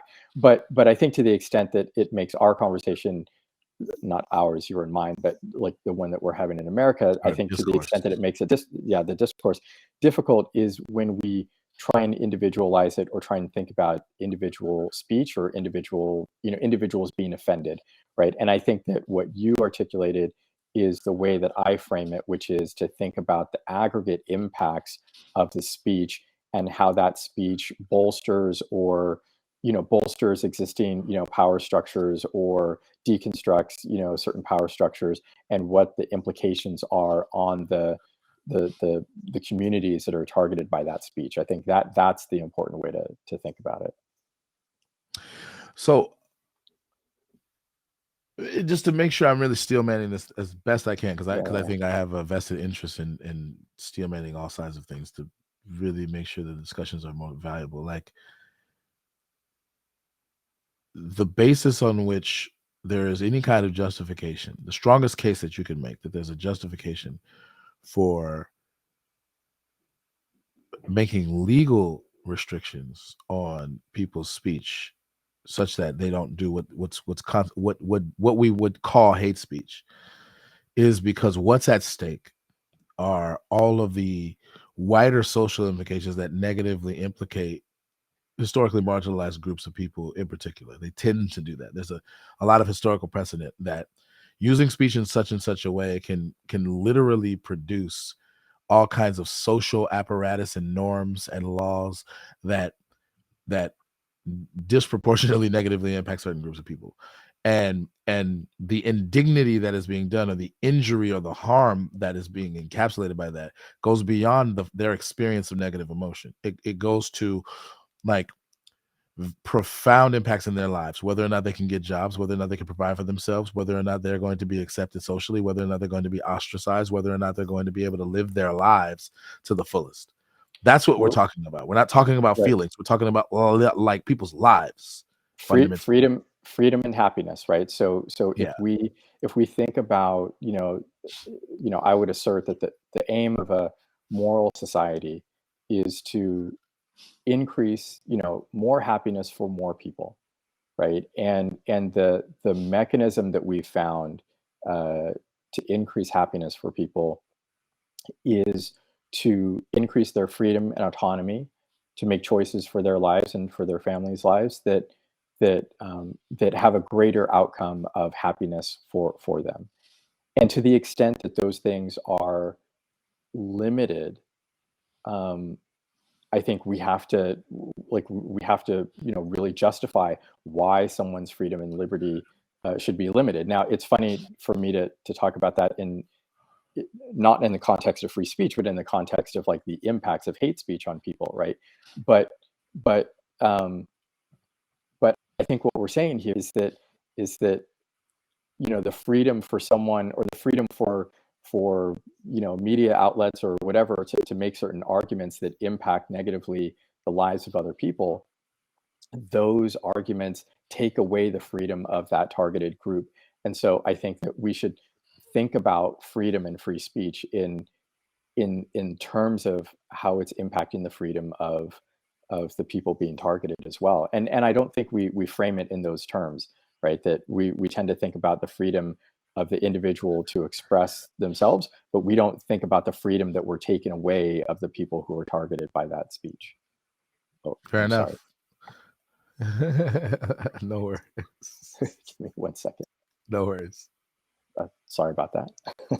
No worries. I understand. I'm very accommodative. And I gotta go in 30 minutes anyway, so Sure. I don't know. Yeah, so no pressure. But yeah, so okay. So I think I maybe done a pretty good job of steel manning it. I do think that there's okay. You want to say something? Sorry, let me add to that. I will also acknowledge that I am as uncomfortable, I think, as many Americans in entertaining the notion of legal strictures on speech, right? So I'm not. I don't want to present myself as saying like that. Yeah, like we should have that I'm pro legal restrictions.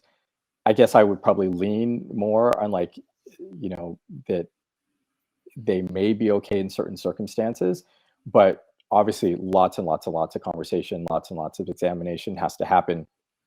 Typically when I think of free speech and the people sort of pushing back against it, or sorry, the free speech absolutists, I think, aren't really talking about free speech. I think they're talking about something other than free speech, which we can get into. But when we talk about legal restrictions, I do think that the bar has to be high, but I do think that this examination of the overall impact on the target group and the power structures that are being reinforced is sort of the way to start looking at that. Well, what do you think that they're really interested in, if not free speech? I think that the free speech absolutists, and again, now I'm perhaps painting with a broad brush. I think that they are, if you listen, the way that I hear most of their arguments are, well, you used to be able to say this, and now you can't say it without someone, you know, getting upset or telling you that you're wrong or whatever.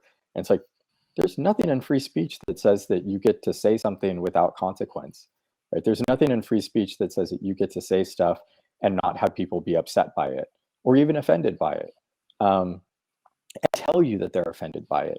I think that what they're fundamentally complaining about is that they no longer have the social power and the power over the media and the mainstream discourse to suppress that dissent, right? And that really what they're doing is they're sort of making a claim that they should once again sort of be in positions of power so that they don't have to hear that dissent, because that dissent is, is friction. It's, it brings them all kinds of consternation, and they would much rather just live in a world where they believed that everyone felt the way that they did, or that if they didn't, that those people didn't matter. And so I think that that's a lot of what the free speech argument, that folks are making today comes down to, in my opinion.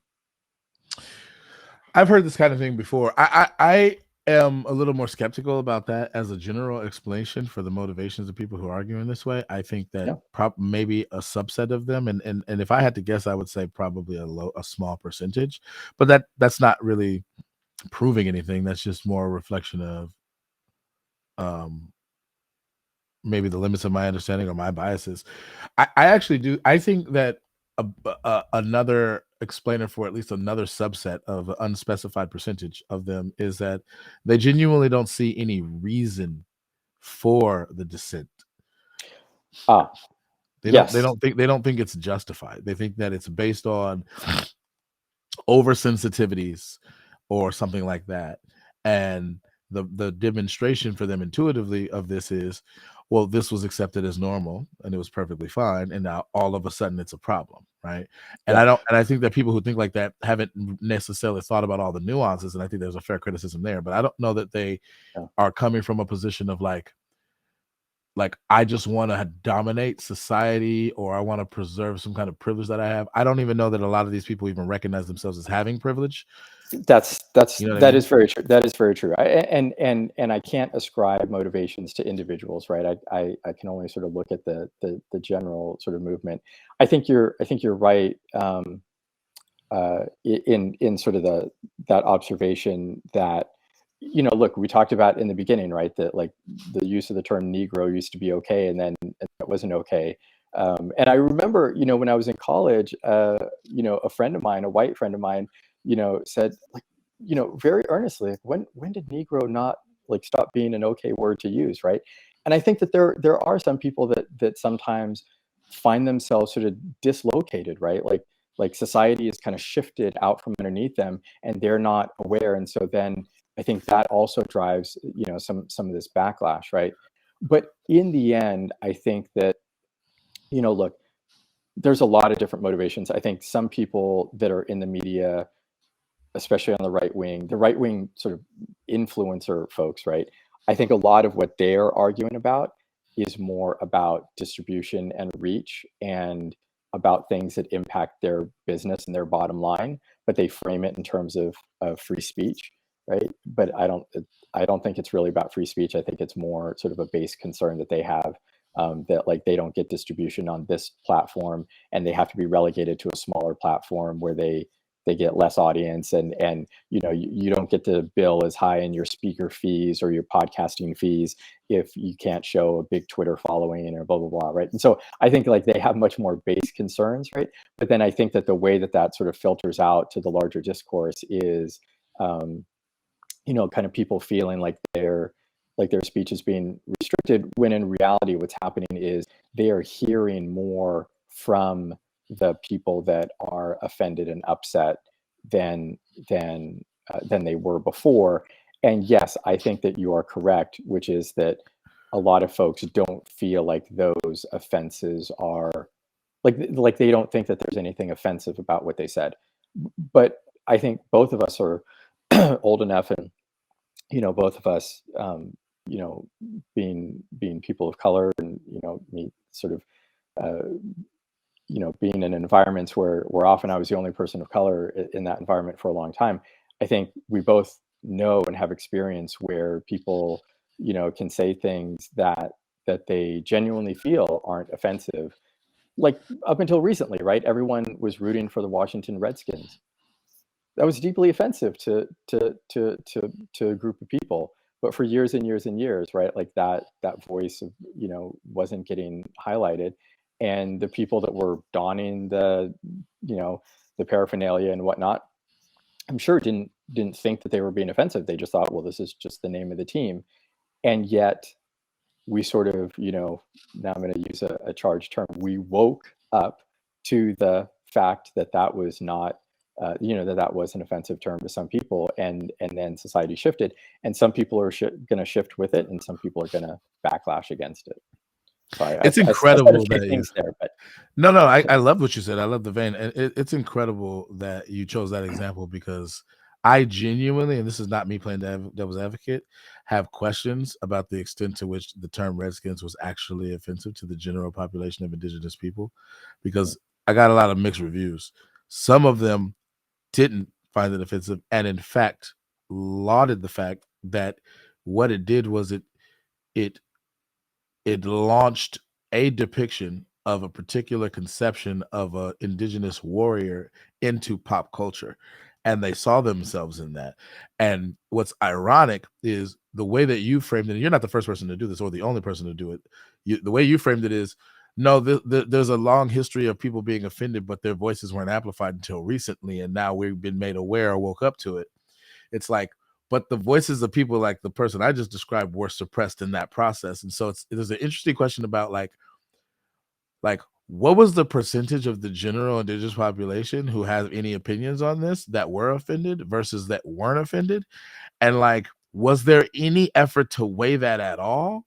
Or did the people who were offended get priority because of the perception that people took for granted that that giving them a voice was in some sense undoing some form of oppression?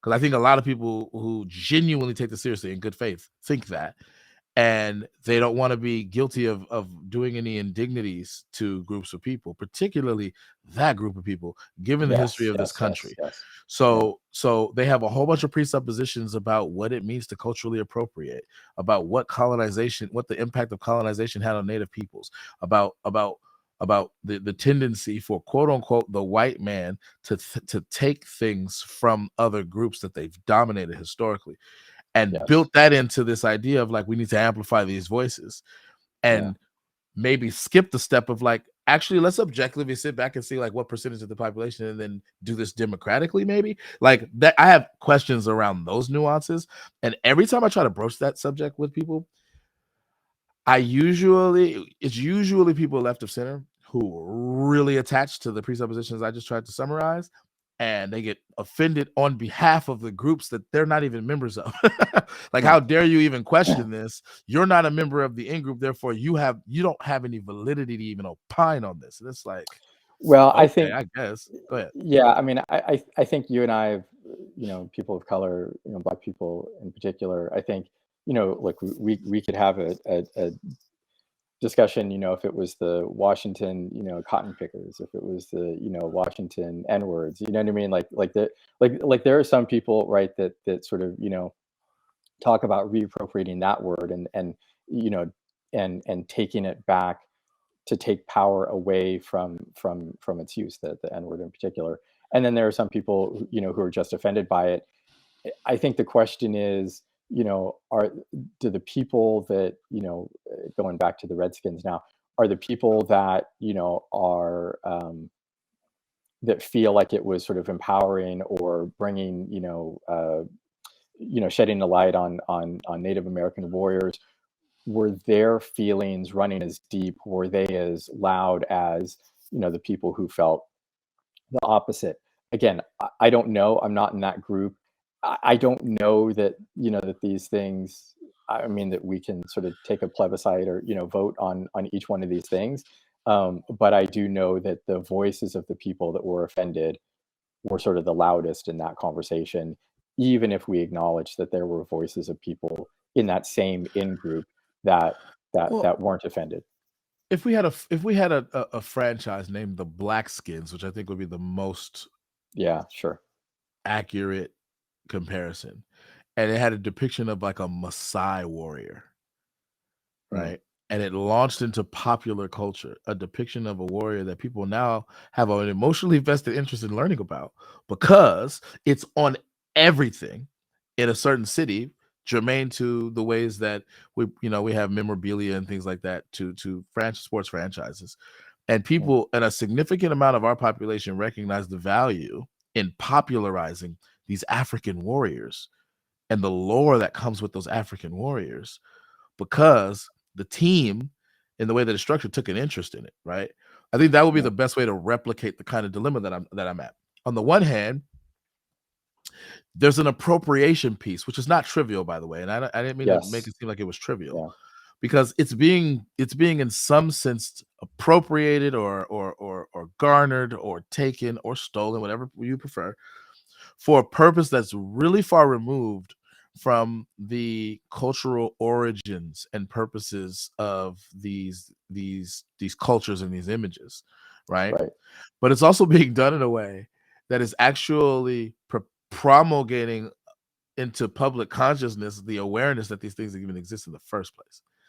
And so, like, it's like you're weighing the the value of popularizing this thing and making it like well known and like creating opportunities for people to learn about something that would be obscure to the vast majority of the population. And a lot of African peoples in this country have roots to or connections to that. Like you have that versus like here's a depiction of a Black person for the purposes of commodification, that is not really benefiting the communities from and the cultures from which it's not primarily doing so. It's the Uncle Ben's, it's the Aunt Jemima's, Aunt Jemima's, right. So there's a homage versus an appropriation and sometimes stereotyping that's part of the cost benefit analysis, if that makes sense.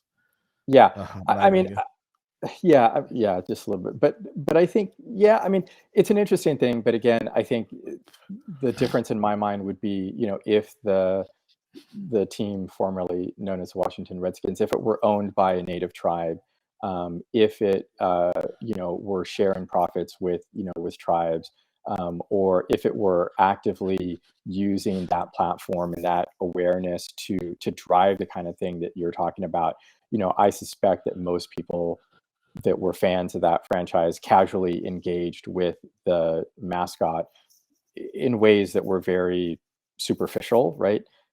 In the same way that people that picked up Aunt Jemima, syrup, didn't go look and try and find the history of actual Aunt Jemima, right?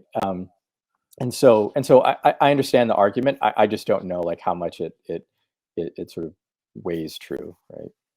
But I do understand the argument. But I guess I would say, like, going back to then sort of the conversation we're having on hate speech, I think that what it does exemplify are the cases where, look, it's going to be a spectrum, right? You're going to have people on the bleeding edge, sort of the bleeding heart liberals that are very sensitive about everything and are pushing us to be more empathetic about each other and to try and be more thoughtful about our language. And that is sometimes going to seem, sort of crazy to all of us, right? But I think that, if we look at history, I think, a lot of things that maybe seem crazy in the beginning of, in the 60s, if you had said, hey, don't use the word Negro, use African American, like that would have seemed crazy, but now it seems, reasonable. At the same time, you're going to have people that are going to backlash against that, and they're going to be upset at why are you policing my speech? Why are you telling me that I can't think this thing that I grew up thinking that everyone that I know and love thinks, right? Yeah, I understand what you're saying, but I do want to maybe give a little voice to the other side in terms of pushing back against this, because I intended to do that, and then maybe we can wrap up because I got to go soon. But like, it does seem like the the policing of speech does get very carried away. Sure. And maybe a case in point would be, did you hear about Stanford's list of no words? I didn't hear about Stanford's, but I'm sort of generally aware of that. That trend, because we've had that at my work, at my day job. We got some notification that we shouldn't use the word blacklist anymore, blacklist and whitelist. Yes. That we should use block list and I don't know, whatever the other thing is, right? And so I'm generally aware of that sort of movement to change language in that way. Okay, fair enough. So the what I want to evoke right now, and I actually did a clubhouse room on this recently, so I'm actually glad I get to like repurpose this because it was I got some interesting takes in that room. So this is not as underdeveloped thought as some of my other thoughts have been. But what the formal name for this is called the Elimination of Harmful Language Initiative. And Stanford is not the first person to do this. In fact, Stanford even recognizes in what I'm about to show you the fact that they're continuing something that they've gotten from other institutions of higher learning. And it's Stanford's IT department specifically. So I'm going to maximize this to hide the fact that my camera's not working. Okay, so Elimination of Harmful Language Initiative, and it's kind of like a little explainer. And I think this is where like screenshots of a web page or printouts of a web page that ended up becoming password protected after it got out that what Stanford was trying to do, and it became an issue in the free speech kind of culture war. So the Elimination of Harmful Language Initiative is a multi-phase, multi-year project to address harmful language in IT at Stanford. EHLI is one of the actions prioritized in the Statement of Solidarity and Commitment to Action, which was published by Stanford CIO Council and People of Color in Technology Affinity Group in December of 2020. The goal of the Elimination of Harmful Language Initiative is to eliminate many forms of harmful language, including racist, violent, and biased, e.g. disability bias, ethnic slurs, gender bias, implicit bias, sexual bias, language in Stanford website and code. Stanford websites and code is the limited purview that this is supposed to apply. The purpose of this website is to educate people about the possible impacts of words we use. Language affects different people in different ways. We are not attempting to assign levels of harm to the terms of the site. We also are not attempting to address all informal uses of language. This website focuses on potentially harmful terms used in the United States, starting with a list of everyday language and terminology. Our suggested alternatives are in line with those used by peer institutions and within the technology community. Content warning. What's interesting about this is that they don't say trigger warning, because trigger warning is actually going to make this list of no words that you can't say anymore. But they say content warning. This website contains language that is offensive or harmful. Please engage with this website at your own pace. And then it goes on to list a whole bunch of ableist terms. You can't use addict. You have to use person with a substance use or disorder. You can't use basket case. You have to use nervous. Some of these are hilarious. You can't use crazy. You have to say surprising or wild. Yeah. And so in this clubhouse room, as you can imagine, we took this to task and had a field day with these, because some of these were almost unanimously perceived as ridiculous. Some of them, not so much. But let me ask you this. So when I see things like this, I mean, again, I think I can imagine, at some point in time, right, that there was a list like this where the term Negro showed up, right, or something like that. What's interesting to me is that all of these efforts, including the one that I referenced at my work, these are all elective things, right? These are things that that institutions are saying, we are going to take this on ourselves because this is sort of a statement of values. And what I find interesting is that it gets framed in terms of free speech, when actually this is the expression of free speech, right? This is Stanford's expression of free speech, saying we are going to stop saying this and we are going to start saying that.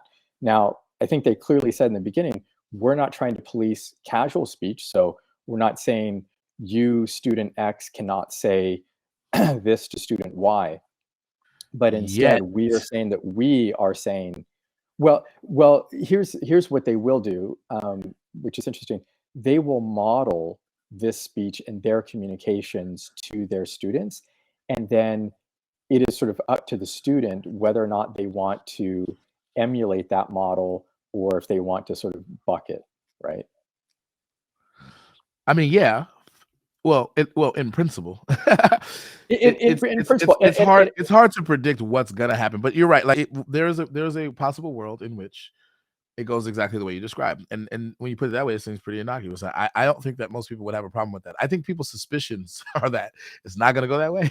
People's suspicions are that it's gonna start here, and then all of a sudden there's gonna be legal liabilities for people not adhering to these standards. and that, I think that's where I sort of, that's what I question, right? Because to me, it seems like this is the expression of free speech, is someone saying, I'm going to stop saying this, I'm going to start saying that. And look, in all conversations, right? And I'm sure you see this all the time on Clubhouse, people start to emulate. We start to use the language sometimes of the people in the conversation and parrot it back to them, right? As a way of sort of signaling that we're listening to them or that we're in the conversation. And so I think what they're doing here is they're saying we're going to model this. So in our communication, in Stanford's communication with with alumni, with students, whatever, we're going to start using these terms. And then, yeah, it may be the case that just through social norms, um, some of these terms start getting adopted and people start using them back. But that's a much more subtle form of, quote unquote coercion, right? Than I think the sort of like straightforward draconian, Big Brother 1984 kind of ways that people think that this is going to work, right? That there will be, your neighbor is going to be reporting you to some government bureau because they heard you using a certain term or something like that. And then you're going to get a visit from some, men in black or something. I just don't. I mean, I'm sort of exaggerating, but I don't think that we're in any danger of that.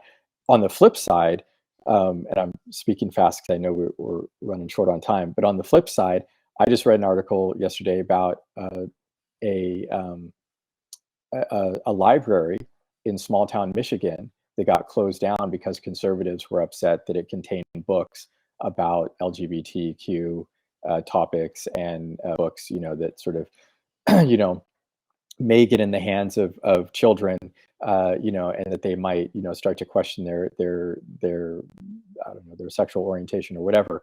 And so the library is shutting down right now. That to me seems like the real attack on free speech. A library shutting down because people don't like the content of the books that are inside of it.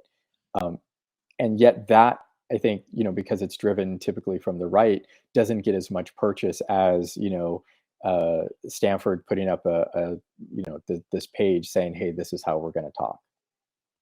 Well, I think it does. It just gets it from the left, right? So a lot of, I mean, you heard about it. Fair enough. Fair enough. But I don't hear the free speech people talking about like, oh my God, like pearl clutching about about a library that's closing because the government has defunded the library, right? I mean that is like that is sort of like the thing that they really care about is the government taking these actions. But Stanford, making this elective action, I think gets much more purchase. Well, among certain people, right? So like I guess what I'm fundamentally pushing back on is like I do think that there is pearl clutching about precisely what you're talking about. And I think that's one of the reasons why you know about it. But it's not saturated across everyone. It's just that people who have certain leanings are more liable to seize on that as an example of, well, this is really where the free speech issue is really an issue. And people more right of center are more likely to seize on this example. Because I actually know about the library example.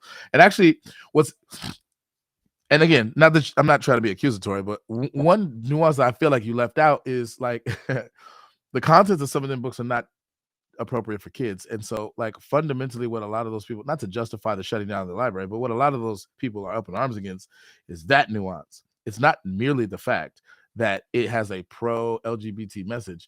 It's that the sexually explicit contents of a book like Genderqueer, for example, in allowing young children to read that fundamentally crosses the line with parents. And it's not even necessarily about the LGBT. It would be just as a lot of these parents would be just as against it, even if it depicted the same kinds of graphic stuff, but it was a straight person, or it was heterosexual. They still wouldn't think it was appropriate for kids. So like that nuance needs to be taken into account along with all the other stuff, which I don't think I wouldn't dismiss all the other stuff too. I am not cool with just shutting down libraries based on the fact that it has some books that you don't like.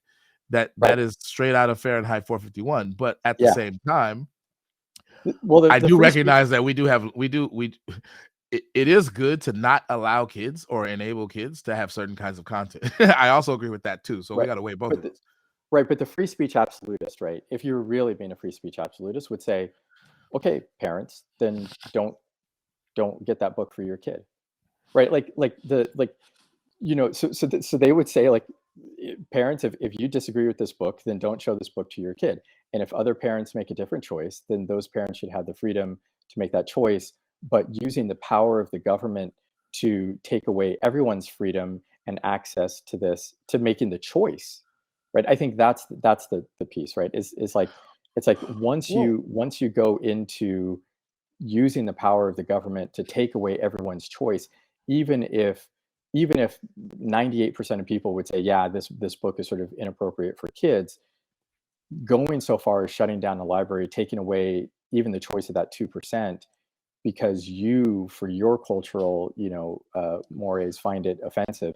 I think there's an inconsistency there, at least, right, with that action, and then those same people that will sort of like pick at the screen that we just saw, or talk about how not distributing Hunter Biden's laptop is the story about it is somehow limiting on free speech.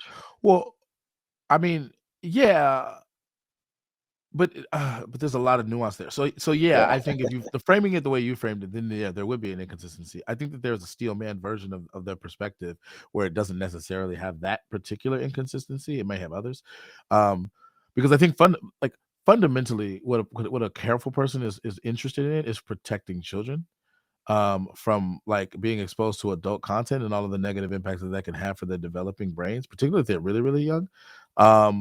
And like it does involve mores or morals that they take very seriously, but not in a trivial way. And I do think that exposing young children to like sexually explicit material actually does do damage to kids. I think that most people, right, left, and center, would not approve of that in general. And so like I don't know that there's that much of a controversy to take that stance. And if you take that stance, then what you're fundamentally interested in is not so much the shutting down of the library or even the silencing of speech, so much as making sure that certain kinds of content does not get in the hands of children.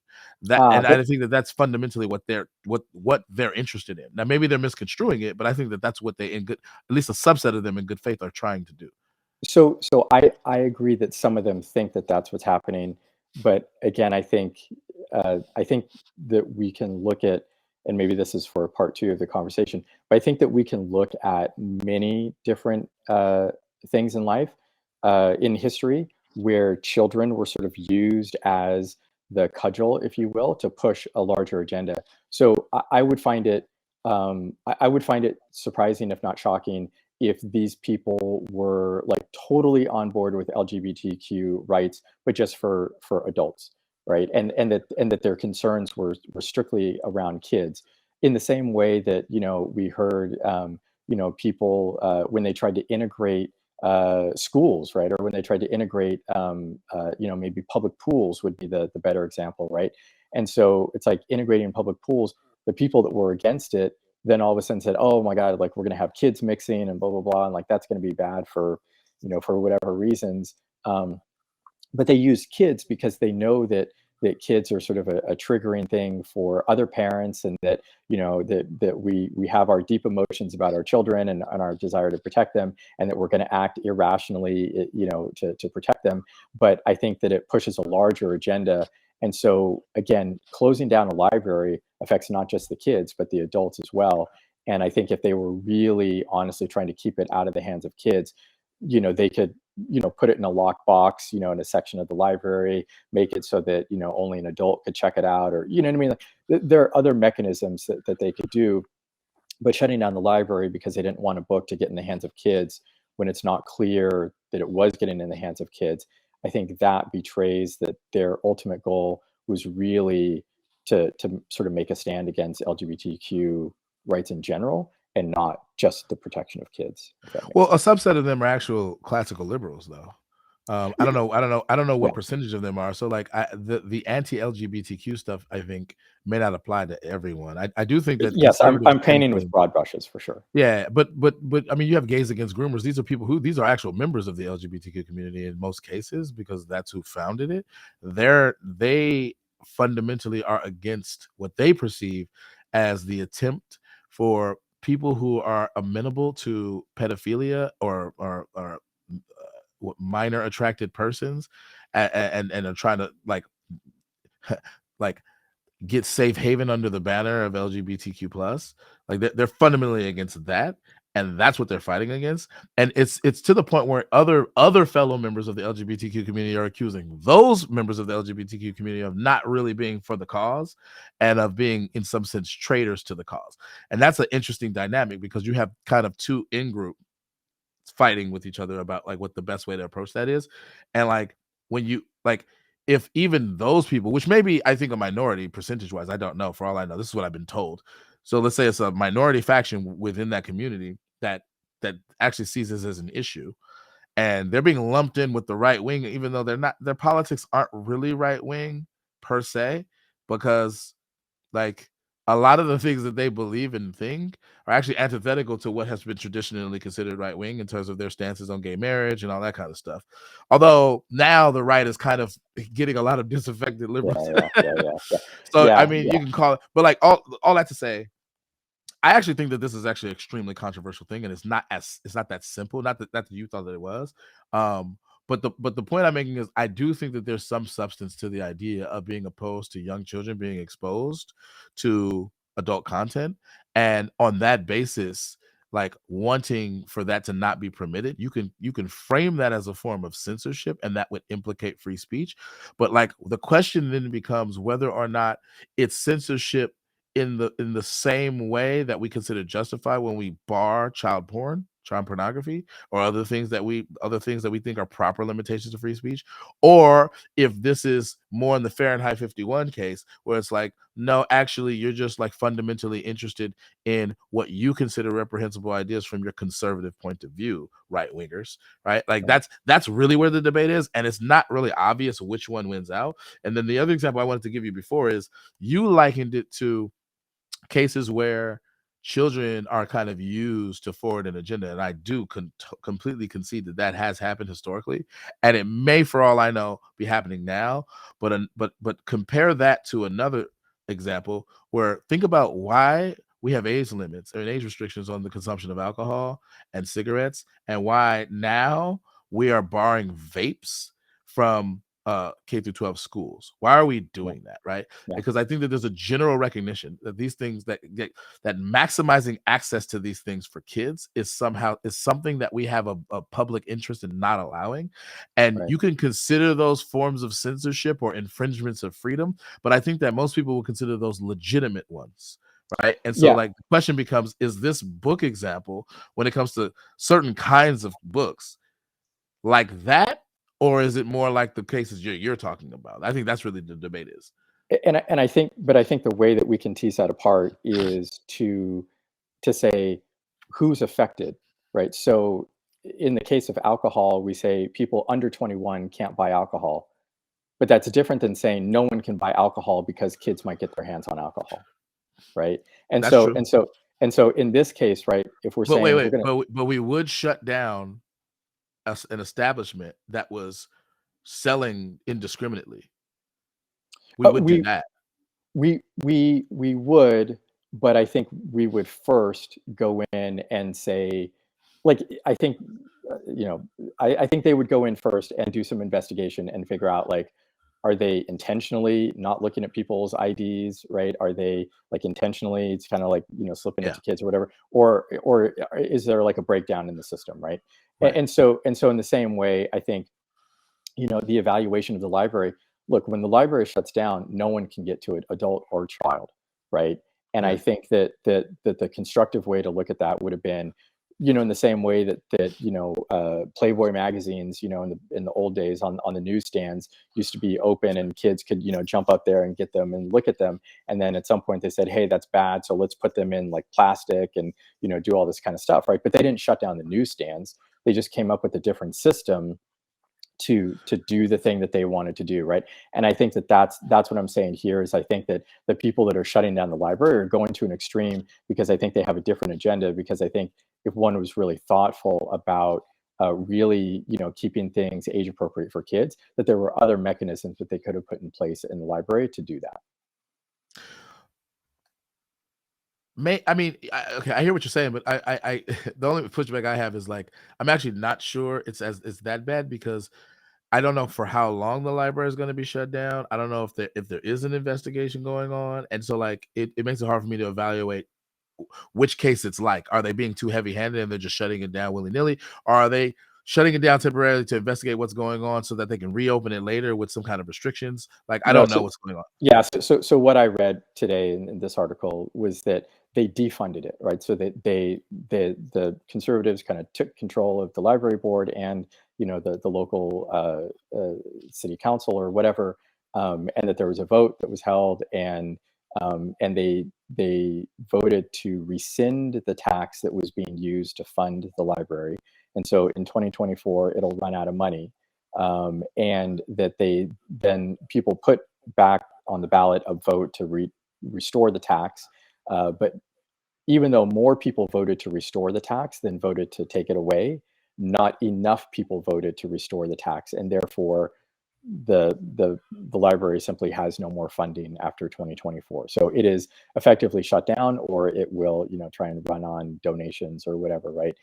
But again, I think that unless it's funded before 2024, that's what I'm saying. So like that's well, but I think that there was no intention from the people that rescinded the tax to say like this is a temporary thing, right? I think it's different to say like, hey, like we're the public health inspectors, we're going to go shut down your establishment until we can establish why people are getting sick here, and then when you get a clean bill of health, we'll let you reopen. Like that's one thing, but that's not what happened here, right? I think they made a structural change to the funding structure itself, so that the library could no longer operate because they were upset about this particular book. And I think that says more about their sort of like general thoughts and feelings about this.